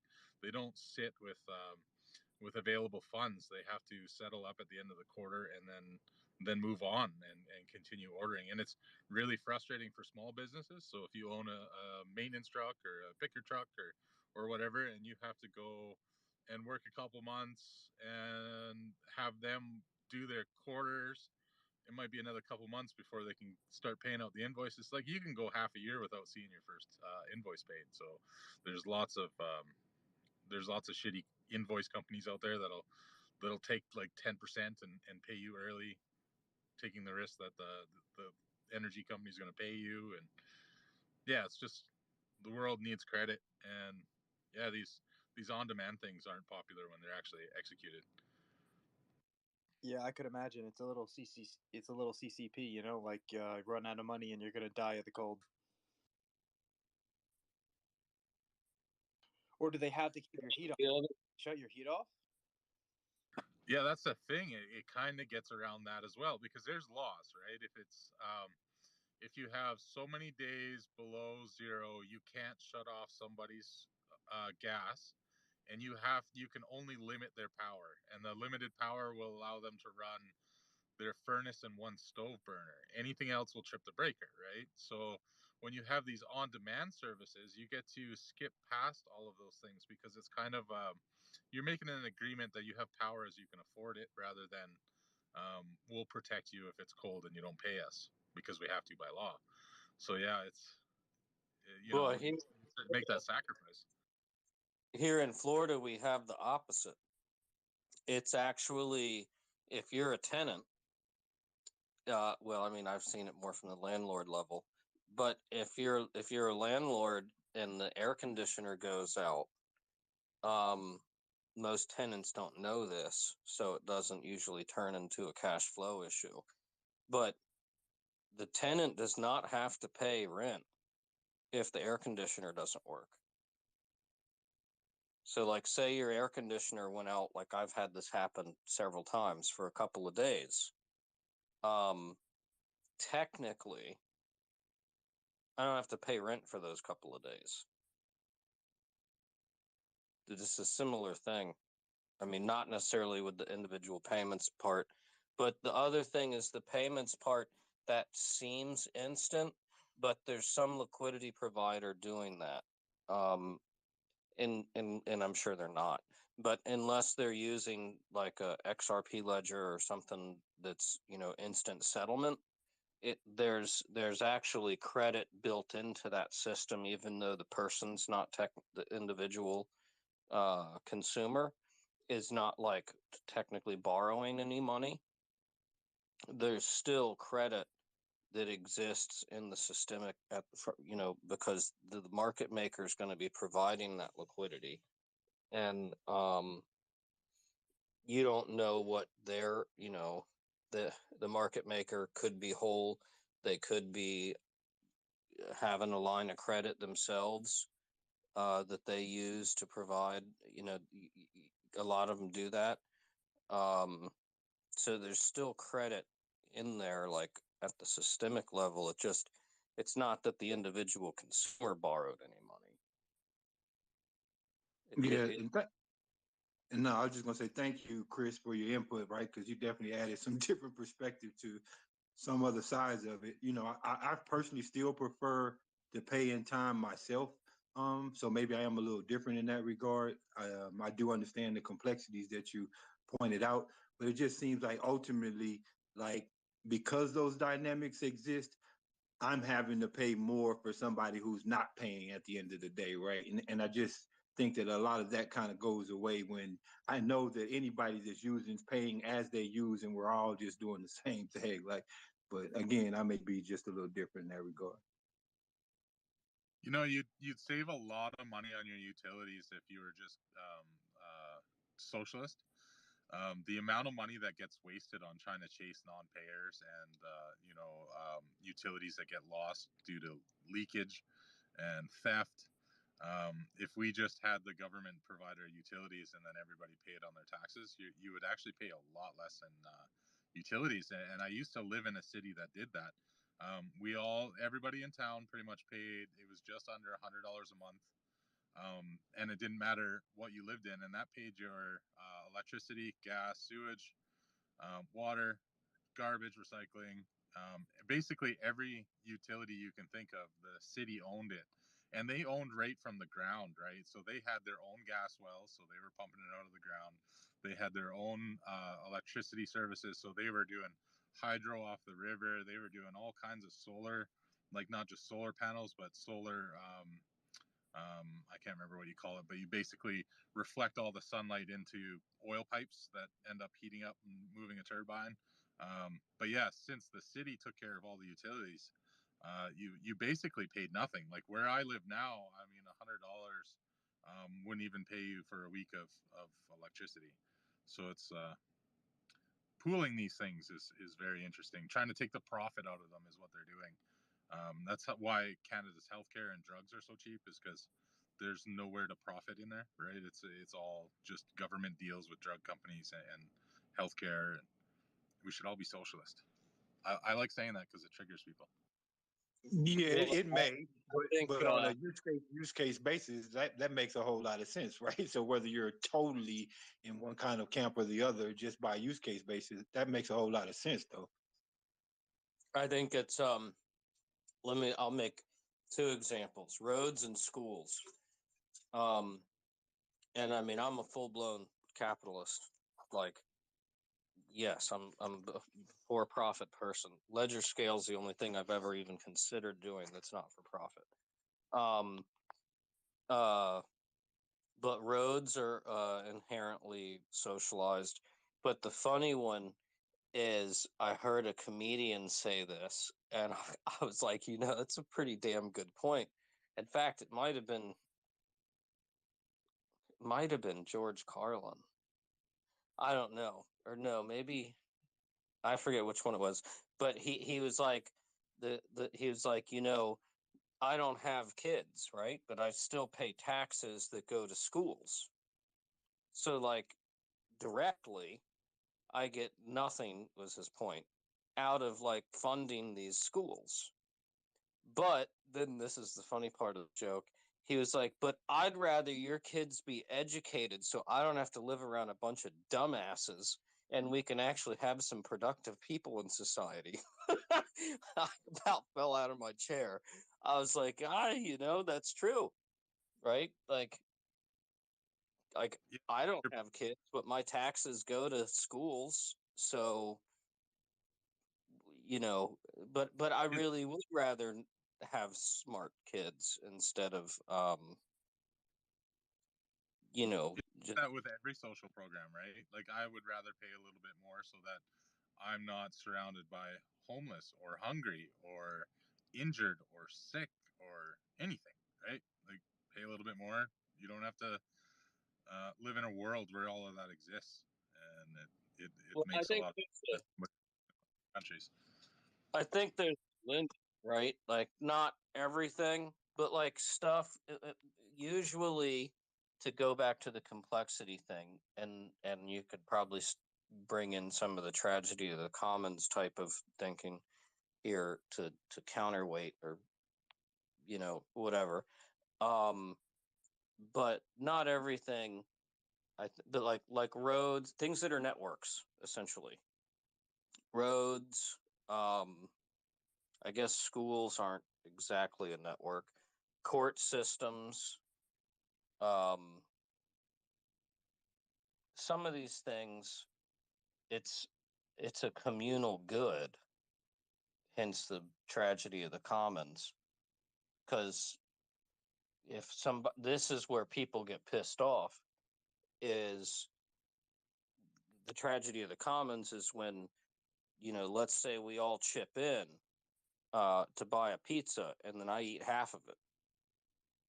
All right. Now, everybody else is pissed off. Like, this guy took more than his fair share. We see that you say networks. If you look at internet providers, right? You look at some of the best ones. They're providing like 2.5 gig fiber to your house. But then you call them and you're like, okay, I know you're in the city nearby, but do you service this town? No, right? So they service these large areas where they're going to have large customers, and they can charge a lot of money for the internet, basically, right? And laying in fiber isn't any difference in cost than copper, so it's not like this is extremely expensive for them. But they're staying in these popular areas. But when you go to and you ask them, like, if you look at what their profit margins are, they're massive. But then you go to these small towns and you got these smaller internet providers that are, doing site to site and just all these terrible technologies that are extremely slow. And you ask them what their profit margin is, and it's nothing. But if you were able to force these large ones making a lot of money to also bring services to these small towns, they can afford it. It would cost them nothing. And they could be everywhere, but there's no profit in them. So unless you have government forcing them to do it, which luckily Canada has that happening, it's now a basic human right to have high speed internet. So we're getting much faster speeds. Like I had what was considered the fastest speed in my town, and now I can get like 20 times faster just because of this law that was brought. That was basically these small companies have to bring it. Otherwise, we'll force these larger companies to go and bring a line all the way into that town and service these customers. So it's kind of incentivized for these larger companies to actually help the smaller ones so that they don't have to go in there and take this huge loss. And it doesn't always mean the government needs to own these things. Sometimes it just means the government needs to push them to say, hey, because we had the same thing with cellular, right? The government went and said, you know what? You guys don't get to pick who's on your tower. Everybody has to go on your tower. And then it just became a lot cheaper to get a cell phone. And there was a lot more options at that point, rather than I live in this city and I've got these choices. And if I leave town, I don't have cell service anymore. I think some of what you're observing there is the sort of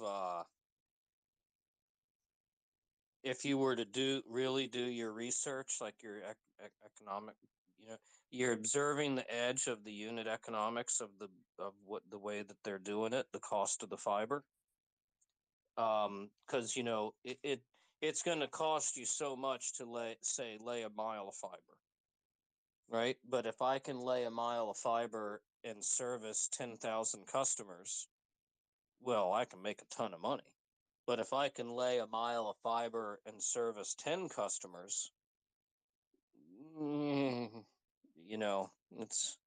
I'm just losing money, right? Like, it's going to take me years to get my money back for the cost of laying that mile. So there's some unit economics there that you're probably seeing the edge of, and the government is apparently, according to what you're saying, weighing in and almost forcing the capital investment of laying the fiber. I was in a pretty interesting discussion today, karma and death, and Chris would probably be interested in this as well. We hear a lot of like acronyms in this space that are supposed to justify network value. So how we always hear like TVL, right? Total value locked, right? The discussion I was in today was not from like a community member standpoint or anybody else. It was like, through Genfinity, we're sponsored by Hedera. And this is, I guess, a little bit of alpha to an extent, but it's about the way that we think about what ecosystems we're dealing in. And it was like, we need to get away from the verbiage around, and I probably shouldn't be fucking saying this. We need to get away from the verbiage around TVL and total value locked. And we need to start looking at total assets tokenized. As far as traditional assets being tokenized on these networks and ledgers. and measurement aspects around that and successful aspects around that. So food for thought, because we do hear all of these different kind of acronyms, like, and we hear a lot in DeFi. There's so much TVL locked up in X, Y, and Z, but it's like, okay, great, but what real world assets are actually flowing through these networks right now? Yeah. Dude, I totally agree. The metrics you choose by which to measure your success will make or break your success. And total value locked, I've always thought was a really stupid metric, because it's like saying, okay, I've got a bunch of I don't know, Pokemon cards. I've locked up all my Pokemon cards in a vault, and I put this much money. Go with Beanie Babies, if anybody remembers those. So I got all this total value of Beanie Babies. Okay, well, now nobody cares about Beanie Babies. So now you just got a bunch of stuffed animals. Like, total value locked it's a stupid, uh, it's that's irritated me. I just think it's a stupid metric to focus on. But that's, it gives you good marketing hype, I guess. Well, and that's the way that the conversation was flowing. And I'm only talking to you guys about it because, I haven't hopped into one of these spaces in a while, and I respect you, Karma and Death. But this is the way that these organizations that are really building out in Web3 are looking at this, where, yeah, we have DeFi, yeah, we have NFTs, yeah, we have X, Y, and Z, yeah, you have total value locked, you have all this shit. But unless we start really interpreting the metrics around assets that are being tokenized and interoperating with networks, all of these other aspects aren't necessarily going to catapult us into the next value proposition of wherever this next cycle goes. We have to start focusing on real world assets integrating with this space, and that is 100% what's occurring. But there's no real metrics built out around that right now necessarily. Here's where liquidity depth. Here's where I think that, and this is like maybe like a cousin to the concept of total value locked, but throw it into like a AMM or an order book type of situation, and now you're talking liquidity depth. So that is valuable. And that's the main value of Bitcoin. Do you think, Karma, that we see when we start seeing traditional assets tokenized, do you think that they're going to live on the ledger or on these ledgers? Or do you think that at first there's going to be this digital twin aspect? How do you see that going over time, where it's like, yes, that there's like, okay, if I want to tokenize wheat and put wheat on the XRP ledger, is there just going to be like a derivative of, maybe not derivative, might be a bad word, a digital twin of a synthetic wheat stock that gets put on the ledger and it gets managed proportionally? Or is it going to actually live on the ledger? And how does that kind of fold out over time? Well, I think I still haven't, completely seen a solution that really just sort of is, sometimes you see a solution and it's like, oh yeah, that's it, right? Like that works. I haven't seen that yet for how to connect a digital asset to, or I mean, sorry, a digital asset to a physical object. There's methods that I think are, mildly functional, but I haven't seen the, oh yeah, like, version. What I really think is going to happen is we're going to, and you're already seeing it with the games, right? Because these games have digital assets. So it's very easy to attach a digital asset in a game to a digital asset on a blockchain. I mean, this is it's already been done. So I think you see the market start to grow from there.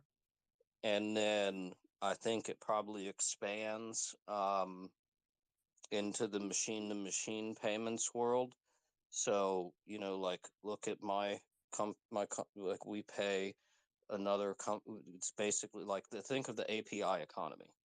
That entire thing can be done Like right now, I have to pony up some money with my API supplier, and then they ding me, fractions of a penny at a time. Okay, then I got to pony up again with another chunk. So think of like that as like your Nostro Vostro.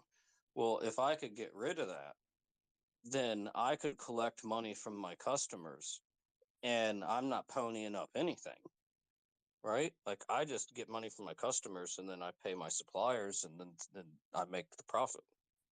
I heard something on the back end.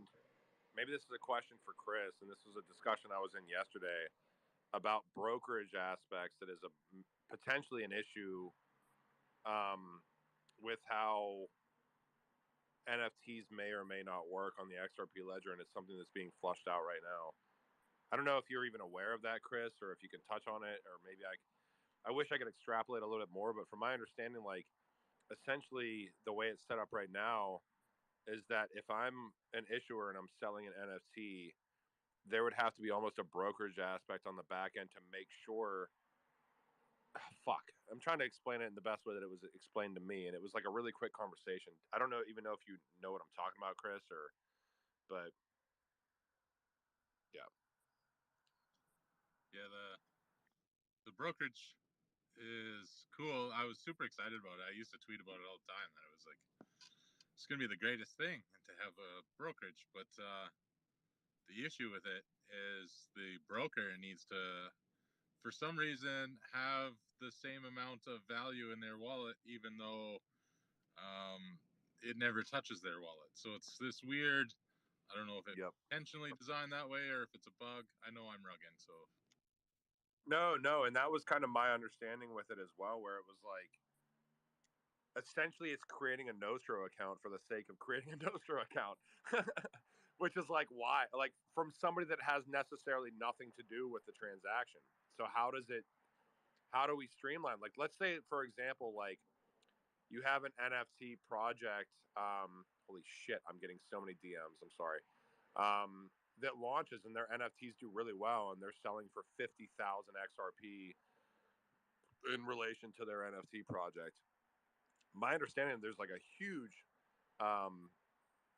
almost like gate in place from a brokerage aspect where this account that has nothing to do with that transaction would have to be able to stand that up for some reason. And I don't understand what that represents or why that would be. Or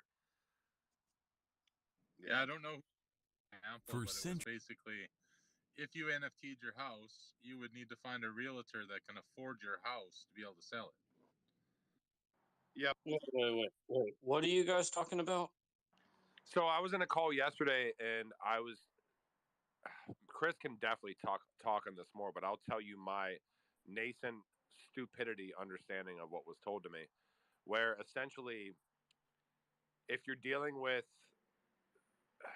certain things on the XRP ledger, with XLS20 rolling out, with NFTs being sold X, Y, and Z, there's a brokerage aspect on the back end of all of this that has to.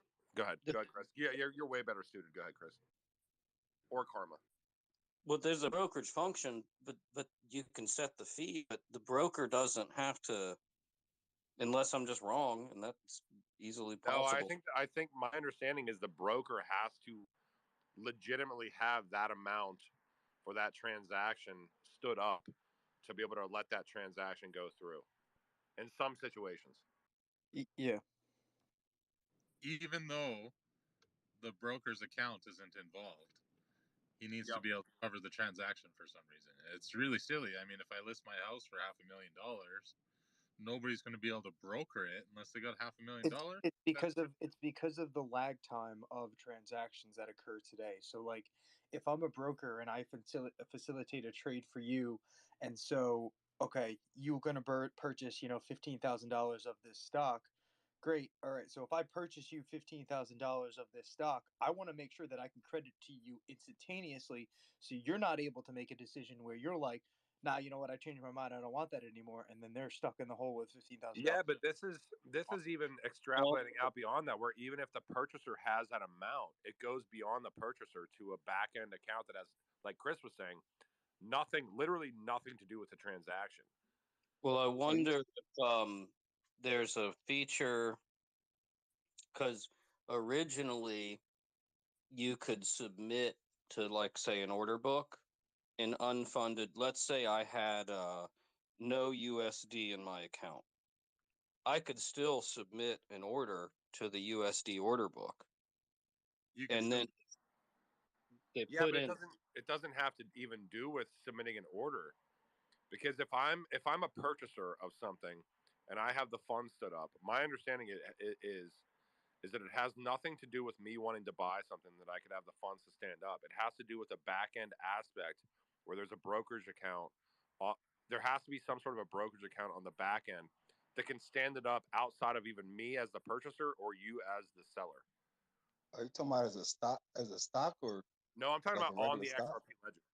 Oh, okay. Well, see, let me finish my thinking, because I'm probably wrong. I'm just thinking out loud. But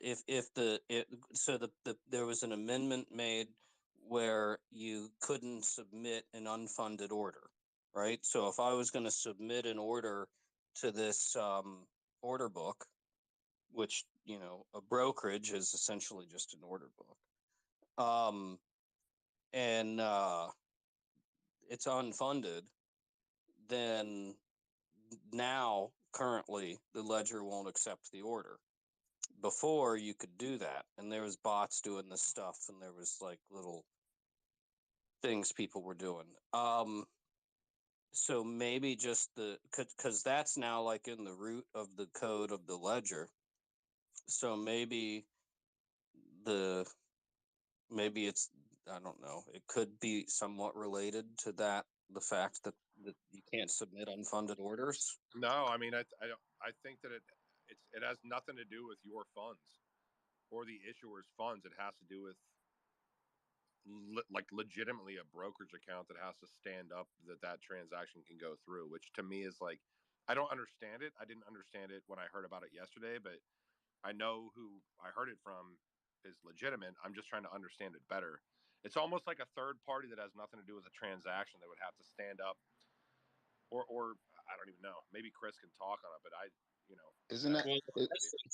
it's like Hey, Solomon, isn't reinventing Swift, I'm a right? liquidity provider, because they're posting the liquidity, they're putting the Then liquidity up, and it's not even their asset. So That's they what I mean. It's like reinventing.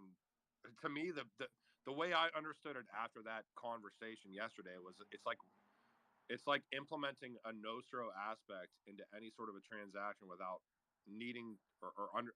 I don't understand why. So I guess that's the big thing that I have is like, why would we be doing that?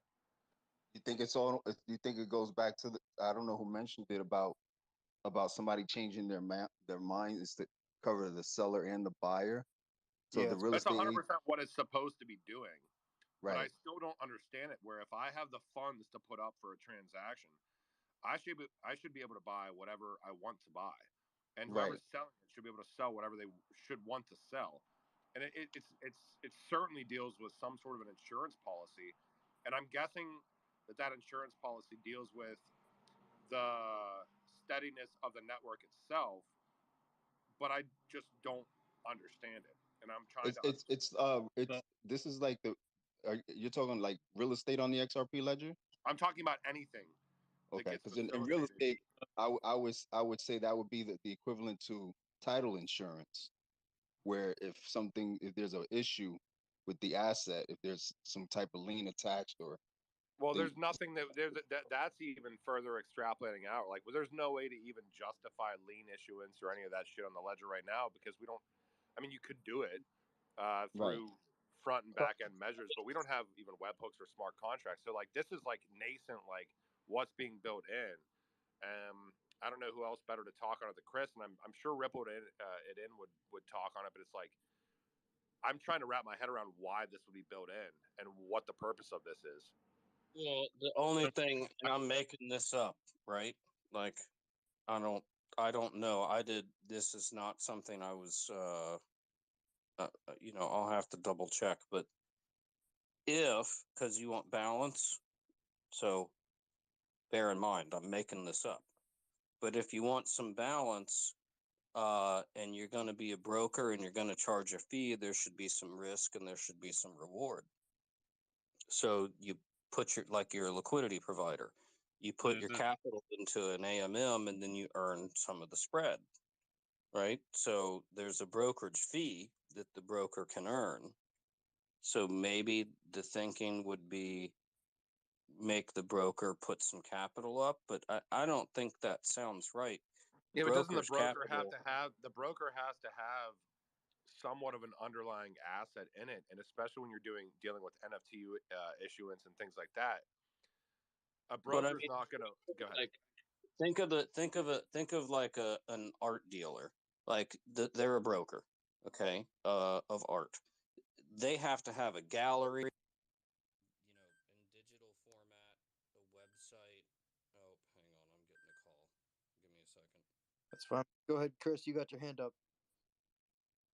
So yeah, the broker is basically a person in the middle that sees that there's somebody that wants to sell and somebody that wants to buy, and they're putting them together to do a point-to-point exchange.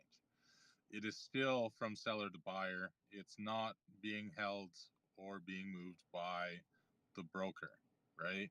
So it's kind of like I open the door to the seller, I open the door to the buyer. They both enter the room and make their deal, and they slip me a little bit as a fee for opening the doors. It's not like I'm opening the door, taking the NFT, walking over to the other guy and handing him the NFT. It's not in my hand. So there's a fee for bringing them together. So that fee would probably be because I've developed an application and I've brought these two together. But it's not like I never have custody of it. I'm not putting up capital as an insurance that I'm not going to screw you guys in the middle. And if the buyer walked in and decided, oh, I don't want to buy that now, I don't get left with the NFT. The sale just doesn't happen. So why does the broker need to have that capital? I'm not sure. I don't know if it's just a quirk or if it's intentional, so that anybody brokering high deals has to at least not be an anonymous wallet. I don't know. I really don't know the purpose of it. And there's a lot of people asking this question, especially developers.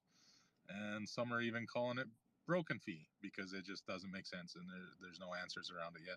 I don't know if anybody's gone to the effort of trying to ask Nick or anybody. No, and I know I think that was his proposal, and I'm sure there was a reason behind it. I just don't understand the reason, and I haven't heard a lot of people talk about this. I certainly haven't heard fucking people on YouTube talking about it. I heard about this yesterday or the day before, and I'm like, why would they be doing that? You know, like why does there have to be a capital backing it sounds like a market making initiative and a brokerage aspect, and it's like, why does there have to be that amount? Because if I'm a market maker and I can facilitate these things through my application or through whatever I'm doing or through whatever I have set up, why do I have to back up the capital between each transaction? And I don't get it. So I don't know. Now, the one thing I do kind of like about it is there isn't going to be a marketplace that tries to broker absolutely every fucking thing on the ledger and trying to like chill it to people, right? Because if they had to have the capital to carry every single broker deal they were trying to do at once, that might stop that. But also, you have to admit, Chris, if that has to occur, especially when XLS 20 rolls out, and I think that a lot of people are overestimating XLS 20. I think XLS 24 with metadata standards is going to be way bigger than XLS 20 even is. And if we start dealing with marketplaces and things like that, you want to be able to streamline shit as much as possible. And it's really concerning because nobody knows how much innovation is going to occur on a ledger until you open it up for the people to actually explore it. And I think it's going to be way bigger than what most of us are anticipating when those tools do exist. And if there's stop guards in place to stop that from happening, that's the concerning thing for me is like, how much can we grow if there's like fucking red tape in front of everything?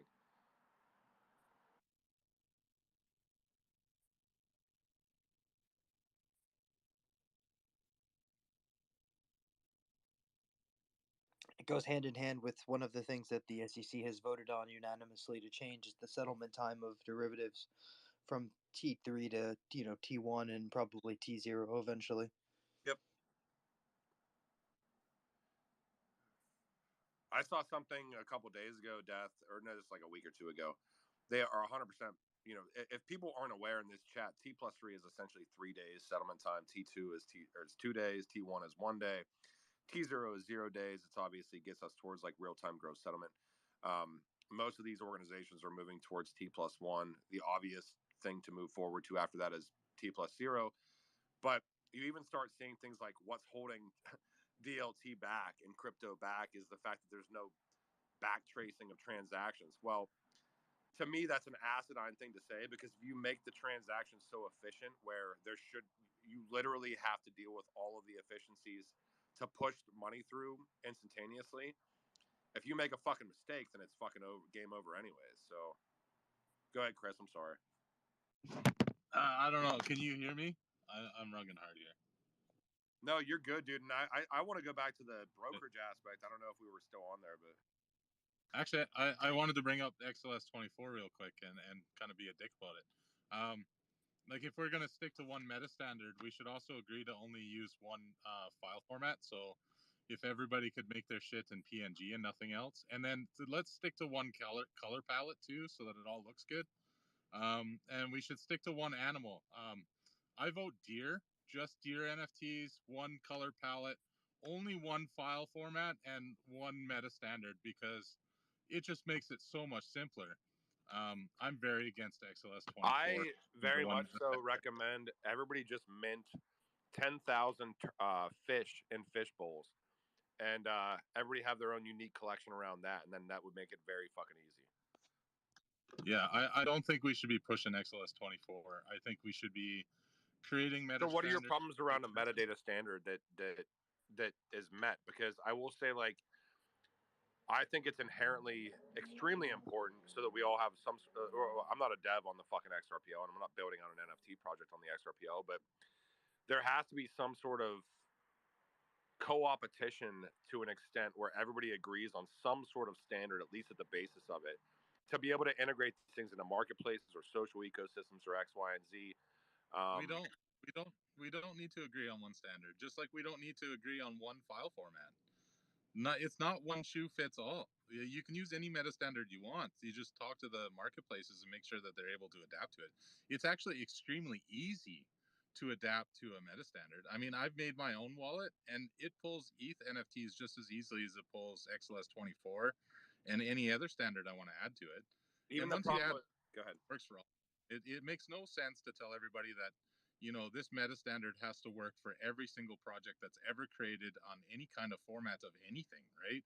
This meta standard is going to work for your mortgage, for your GIF, for your audio file, for your JPEG, for your use whatever meta standard you want and work with the marketplaces to adapt to it. It's not like there's going to be 1,000 meta standards. There's probably going to be like 3 or 4, and most of the good marketplaces have already adapted to them. Yeah, but I mean, even looking at Ethereum, who's had 7 fucking years to facilitate this shit, right? And there's no naming convention around Ethereum NFTs in a way where if I were to build a new marketplace that integrated with Ethereum, I would have to deal with probably thousands of naming conventions around NFTs. .jpeg, .jpeg-t, .jpeg-f, whatever the fuck is going on. So like, there's got to be some sort of a streamlining aspect to be able to facilitate marketplaces or social ecosystems around these NFTs. And I agree 1,000,000% what you said is right. Marketplaces and ecosystems can adapt to any sort of metadata standards that exist. But at some point you have to try to fucking streamline stuff. Yeah, they did have like a direction of standards on the beginning of Ethereum with like infra and MetaMask. Well, I mean, a lot of like Hedera chose the OpenSea fucking standard for their metadata standards, but then they adapted it towards their own ecosystem, right? And that's one way of potentially doing it. And it took them 6 months, 6 months after they minted NFTs to even flush that out from the community because it was a decentralized vote, just like the vote will have to occur through validators on the XRPL with 80% or over 80% consensus. But at some point, it comes down to the fact that you can build out metadata standards however you want to, but you still have to streamline that shit so that people can innovate on top of the tech and build out and incorporate these different NFTs into their ecosystem. By forcing everybody to use the exact same thing. That's not it. I don't think It's you can not force them forcing. to use the exact same thing, And but you have to have some sort of a baseline, right? yeah, exactly. That's the URI. You can point it to whatever you want. Yeah, but Yo, Ven, you leave a lot of things out, dude. Like you cannot say, oh, Ven, with Access 24 in that sense are that you we on would. speaker, dude? Your speaker, your microphone, it was pretty bad. I don't know about you, but I know Chris's ears are bleeding. Oh, is it too loud? Way too loud. It's just. I think it sounds great because I always scream at the audience. Okay, sorry, I pulled a bit back. Sorry. Yeah, I like the screaming. Yeah, I was too close to the microphone. I'm still figuring it out, guys. It's still pretty loud. Okay, wait. Let me pull it back. So better Sounds now? good. Sounds good. God? Is that God? It's the Yeti. The Yeti. Yeah, so see, the thing is, the thing is with XS24 and when you have no standard is basically that people do whatever they want, right? Which is certainly, for some people pretty good. But there's a lot of conventions that come together because you call it image, right? I call it photo. Someone else has it in capital letters. Someone else doesn't have it in capital letters. So Selfie. people mess these things and with these things, and the issue is that the marketplaces then have to go one by one by one by one and figure them out, right? Where you can say, hey, let's cover 80% of NFTs or standards, and the rest 20% we let people do whatever they want, and that maybe we can capture them, right? So if you have a desirable collection and you have a total exotic metadata, I'm 100% sure none of the marketplaces, including XRP Cafe, would say, hey, we're not displaying you, right? But if we can give people a guidance, hey, this is, if you do this, you will have no issues at all. Because the education level, in my opinion, on the XRPL specific around NFTs is really, really low. Many people don't even know how to do these things. Like artists, metadata is completely new land for them. It's something totally foreign. They never heard of Hashlips or all of these tools that people use on Ethereum. So, or an HBAR or whatever they do. But they need this kind of education or tools, right? So this is why Mike Check Yourself with X Tokenize is, for example, doing a tool where you can generate this metadata. And obviously this metadata will conveniently enough be XS24 convention, right? And in my opinion, this is a good thing. It brought a lot of things up that is good. Am I for enforcing this? So in the sense of, hey, if you don't do this standard, then you have no chance to be displayed at all. No, but this I'm not a fan of this, but this is not the case anyway, you have right? fucking Chris giving you thumbs downs across the fucking board, bro. And I Yeah, love he's a dick. He's a dick. Look. Regardless of fucking opinions, guys. Like, look, there's networks that have fucking figured out metadata standards. At least at the inception of metadata standards, it's like why are we going to try to reinvent the wheel on the XRP ledger whenever there are multiple billions of dollars of fucking assets flowing through people that have already invented the fucking wheel? Why not at least nascently integrate with those and then adapt things that work better for the XRP ledger over time? Where I'm talking like OpenSea standard, like fucking Hedera chose that, and it took them 6 months to fucking do that. 6 months, and then one person in that community to say, "Fuck this, let's all get together, let's at least agree to a basis." And then you see all sorts of tools built on top of it that make it unique to Hedera and the hash graph and X, Y, and Z. The XRP ledger and the XRP community is 1,000,000% going to be going through the same thing. And if we keep trying to reinvent the wheel, we're never going to catch up from an NFT standpoint with all these other fucking ecosystems. You want to be able to incorporate, interoperate, and do these things that these other ecosystems have already done. And if you're trying to fucking do something totally different, there's no way that there's going to be an interoperable kind of quote unquote level playing field within our ecosystems. No fucking way. No way, no way, no way. Go ahead, Chris. I want a thumbs down. Well, I don't think I'll shut up real quick. But I don't think the XRP ledger needs to be all things to everybody. Like, let it be what it is and let other networks excel at other things. I disagree with that, though. because and this is even learning from you, Karma, and I think you were the person that stated this, where your interpretation of the XRP ledger is the greatest innovation in accounting in probably hundreds of years, which I agree with. A Well, million percent. blockchain in general. That's not XRP. Yeah. Or okay, like, blockchain in general. But if you're not interoperating and integrating with other ecosystems, and this is the problem that the XRP ledger has right now, is, in my opinion, and there's a fucking shift because it's not just Ripple. If we're just talking about Ripple with payments and settlements, totally fucking different. But allowing the community to come in and create innovative products on top of the XRP ledger is totally fucking different. And we better be interoperating with different ecosystems and at least going with standards that we can fucking have a chance at getting our projects and products and ecosystems out there into these other ecosystems.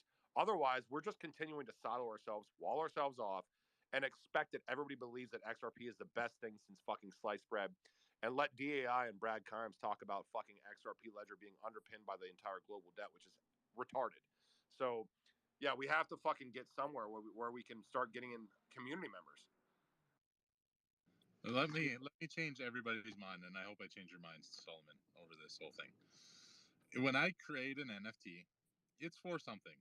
It's not necessarily for that marketplace. A lot of times, we're not going to give a fuck about that marketplace. I want it to show up there, but I've made this NFT for something. It's for a game. It's for this. It's for that. Whatever. Right? My metadata that I have on that NFT is for whatever I'm creating it for. It could be for an app, a game, or anything, right? That standard should be for me. They could be a standard I created or an I'm adopting from other like programs. I should provide a library, if I've created my own standard, that these marketplaces can use to understand my metadata, but I should not be forced to use their metadata because my NFT is probably not made for their marketplace, and I really don't give a fuck how they do it. They should adapt to me, and I can provide them a library to make that easy, but my NFT is for my shit, right? That's fine, but you're a dev. I'm not making this NFT for the marketplace, and I shouldn't be forced to. No, you shouldn't.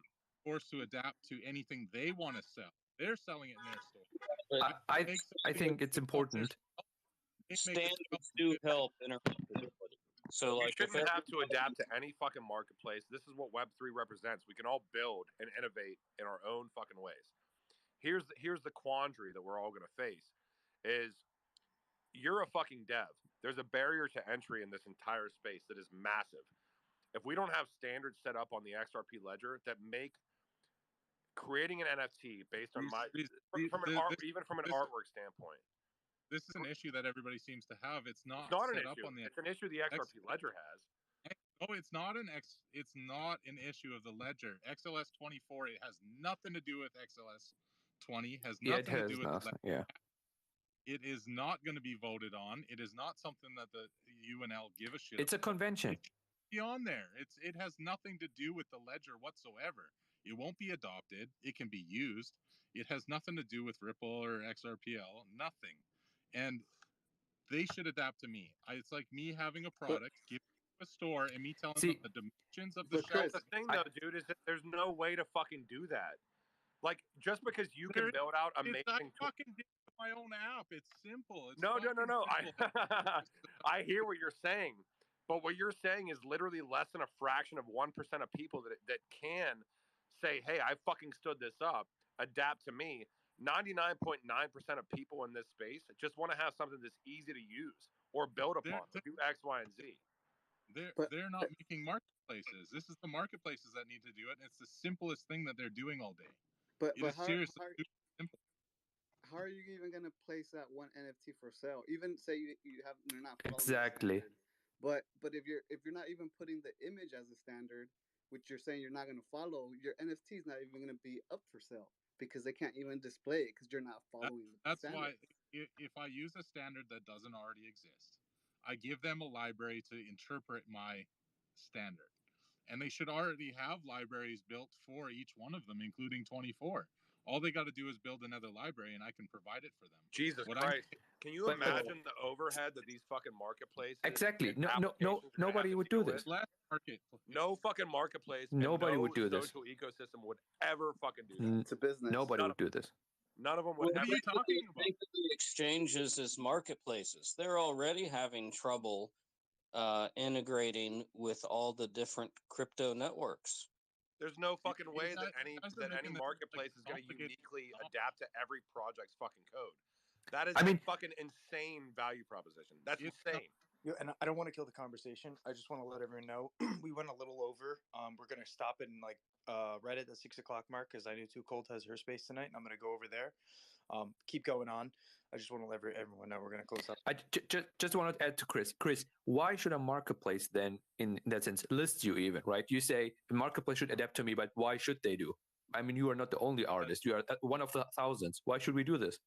Because it's profitable, and I'm not going to do it if it's something simple that they're already. Yeah, but using. who says it's knows if profitable? It's profitable. Exactly. You first have to prove yourself. But how can you prove yourself without a marketplace? Like if you moon, then I list you. Because if I've made my own meta standard, it's because it's for something different. It's not because it's the same generative art, because I would use the standards that already exist. You're not future proofing by putting everybody on the same standard that can adapt to new things that come out.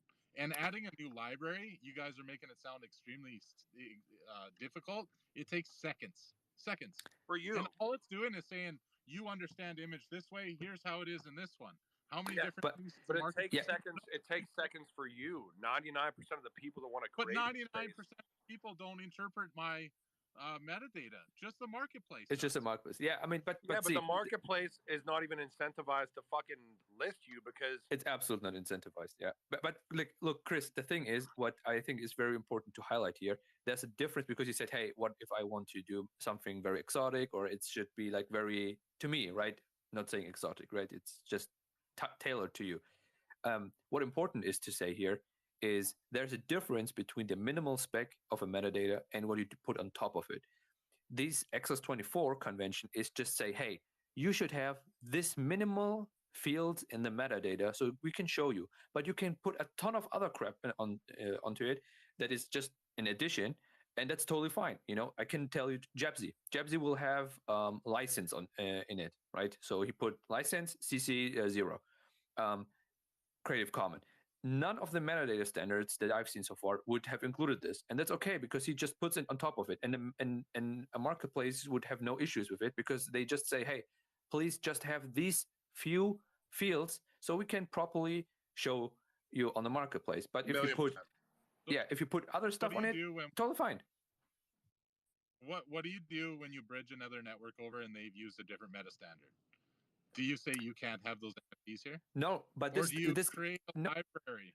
Or do you create a library to allow them to come over because it's super simple to add to your marketplace? No, but this is out right now in a way where it's like, why would it's easy to solve. It's easy to solve. It's just exactly what Solomon basically says. With OpenSea. If we would go with OpenSea, right? Everyone is basically has started with OpenSea. So if you start with OpenSea, in my opinion, you are pretty well set with interoperability, right? So if someone from Ethereum comes over or whatever, or maybe even Songbird, they are well, and probably they have a ton of these NFTs that have already OpenSea implemented. So if you want to have maximum interoperability, in my opinion, and you go with OpenSea ERC 721 and can add some other stuff on top of it, but it is not minimal spec, you're totally fine with it, 100%. Yep. I don't know the argument between. I don't know. Here's the crazy thing. I don't understand the argument of not trying to fucking integrate metadata standards that are existing on every other major network out there, and that's pretty much the OpenSea standard. Which unfortunately, it's the OpenSea standard.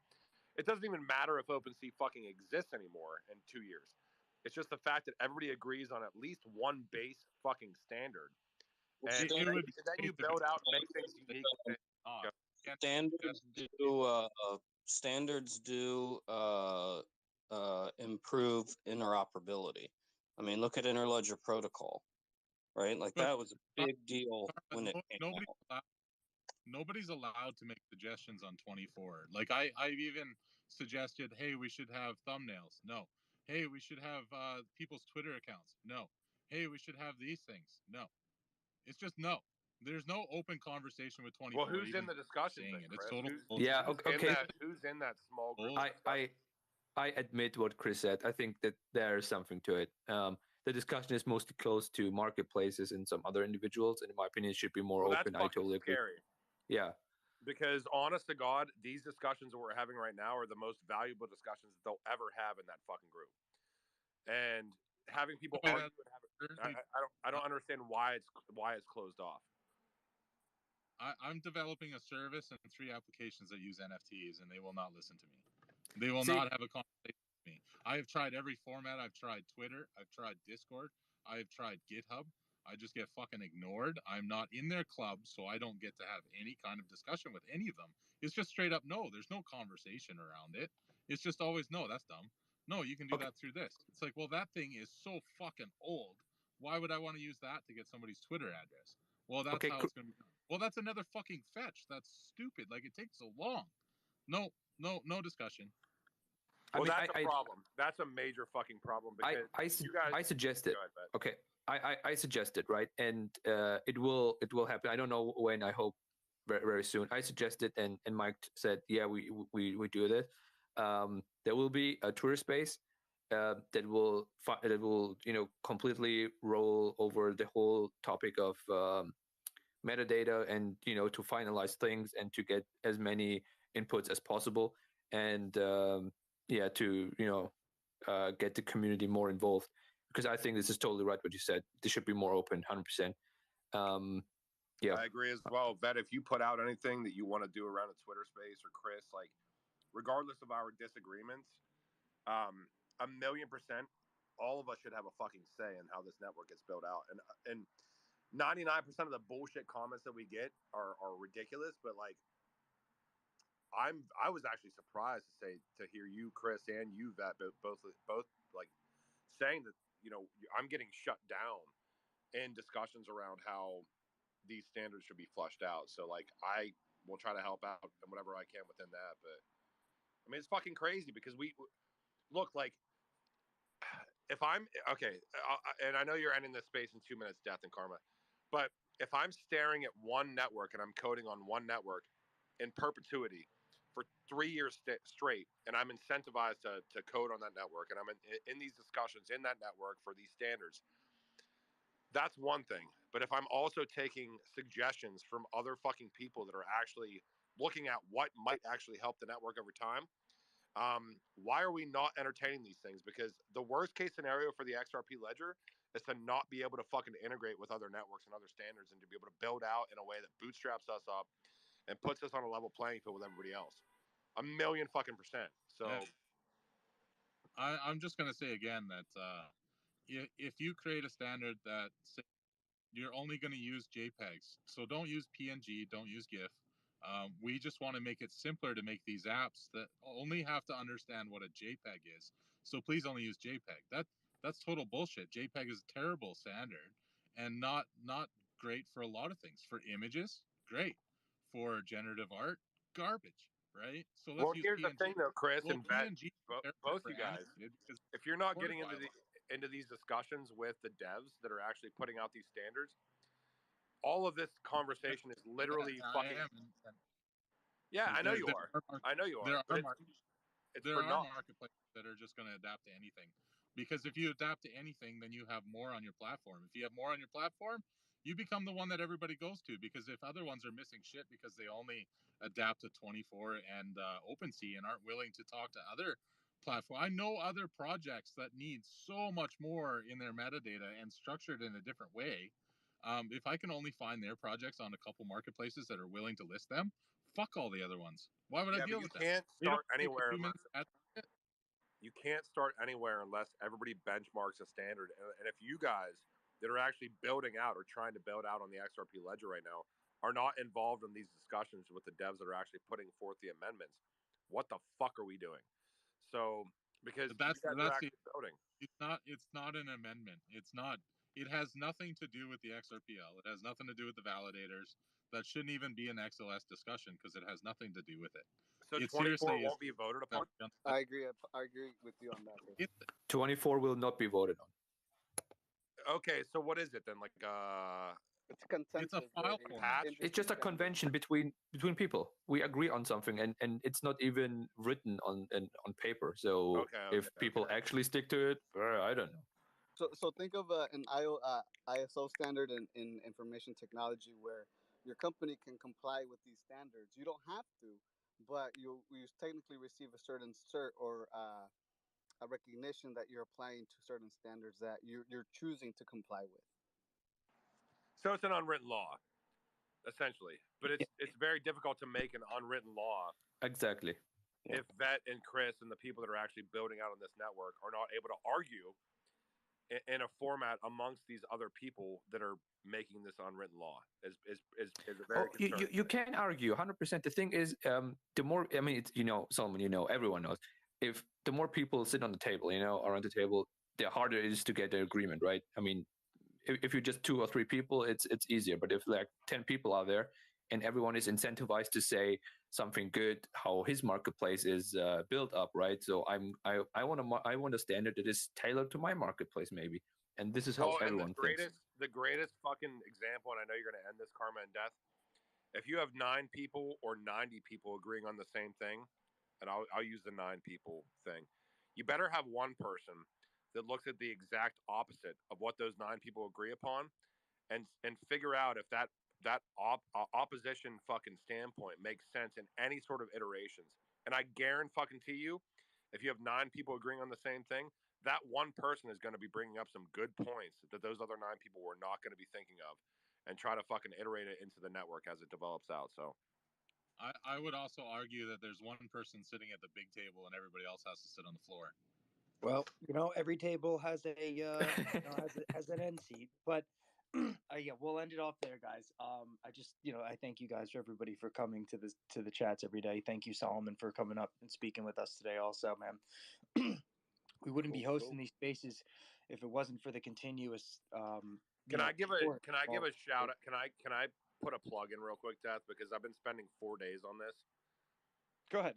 This is not XRPL, but this is Hedera and HBAR, and I've been spending 4 fucking days on this. This is going to be a gigantic community initiative type thing, not paid for by Hedera. This is literally just me outreach projects, new wallet creation aspects, 300,000 HBAR and NFTs and tokens over the past 3 or 4 days. It's going to be Saturday, October 29th through Genfinity. So we're not going to have our normal Twitter Spaces on Wednesday, but it is going to be a massive kind of event. And I'm looking forward to doing very, very similar things. Genfinity is getting nothing from it. I'm getting nothing from it. I've literally spent 3 or 4 days straight talking to projects from morning until bed. I want to do similar things for the XRPL when we get to that point. And yeah, just pay attention to the Twitter stuff. And yeah, so awesome. Thank you very much for sharing that. And of course, everybody today, nothing is financial advice that anybody has spoken about. Panelist views do not necessarily represent those of ledgerscale. We host these spaces Monday, Tuesday, Thursday, and Friday, starting at 3:30 Eastern Standard Time. And on Wednesday, we host a focus topic from 5 to 6. We do have up at the top a link to give us donations if you would like to the Ledgerscale Foundation using crypto addresses to help further the educational programs that we want to create and infrastructure that we want to run on the distributed ledgers networks that we believe are going to be part of our species' future. And Karma, if you wanted to end it off, and we'll close up. Yeah, no, I was gonna say on that, just to respond to the 1 out of 10, Ray Dalio says, if you're gonna be like a good investor, you got to bet against the consensus. That would be the 9, but then you got to be right. And so I think it's not necessarily, it's one of those easier said than done things. But then, yeah, if anybody wants to help support our efforts here, for the time being, we just have the crypto addresses at the top of the Ledgerscale account, and appreciate everybody joining. And Death, I'll probably see you over on the other chat unless I go down the road. Yep, I'm going over everybody. I'll hope if you guys want to. Too Cold is hosting her XRPL cookout every Sunday, and I'm gonna head over there. So Hope everybody has a good night, and maybe I'll see you guys over there. Sweet. Thanks, guys. Have a great weekend and rest of the day. You too, Wolf.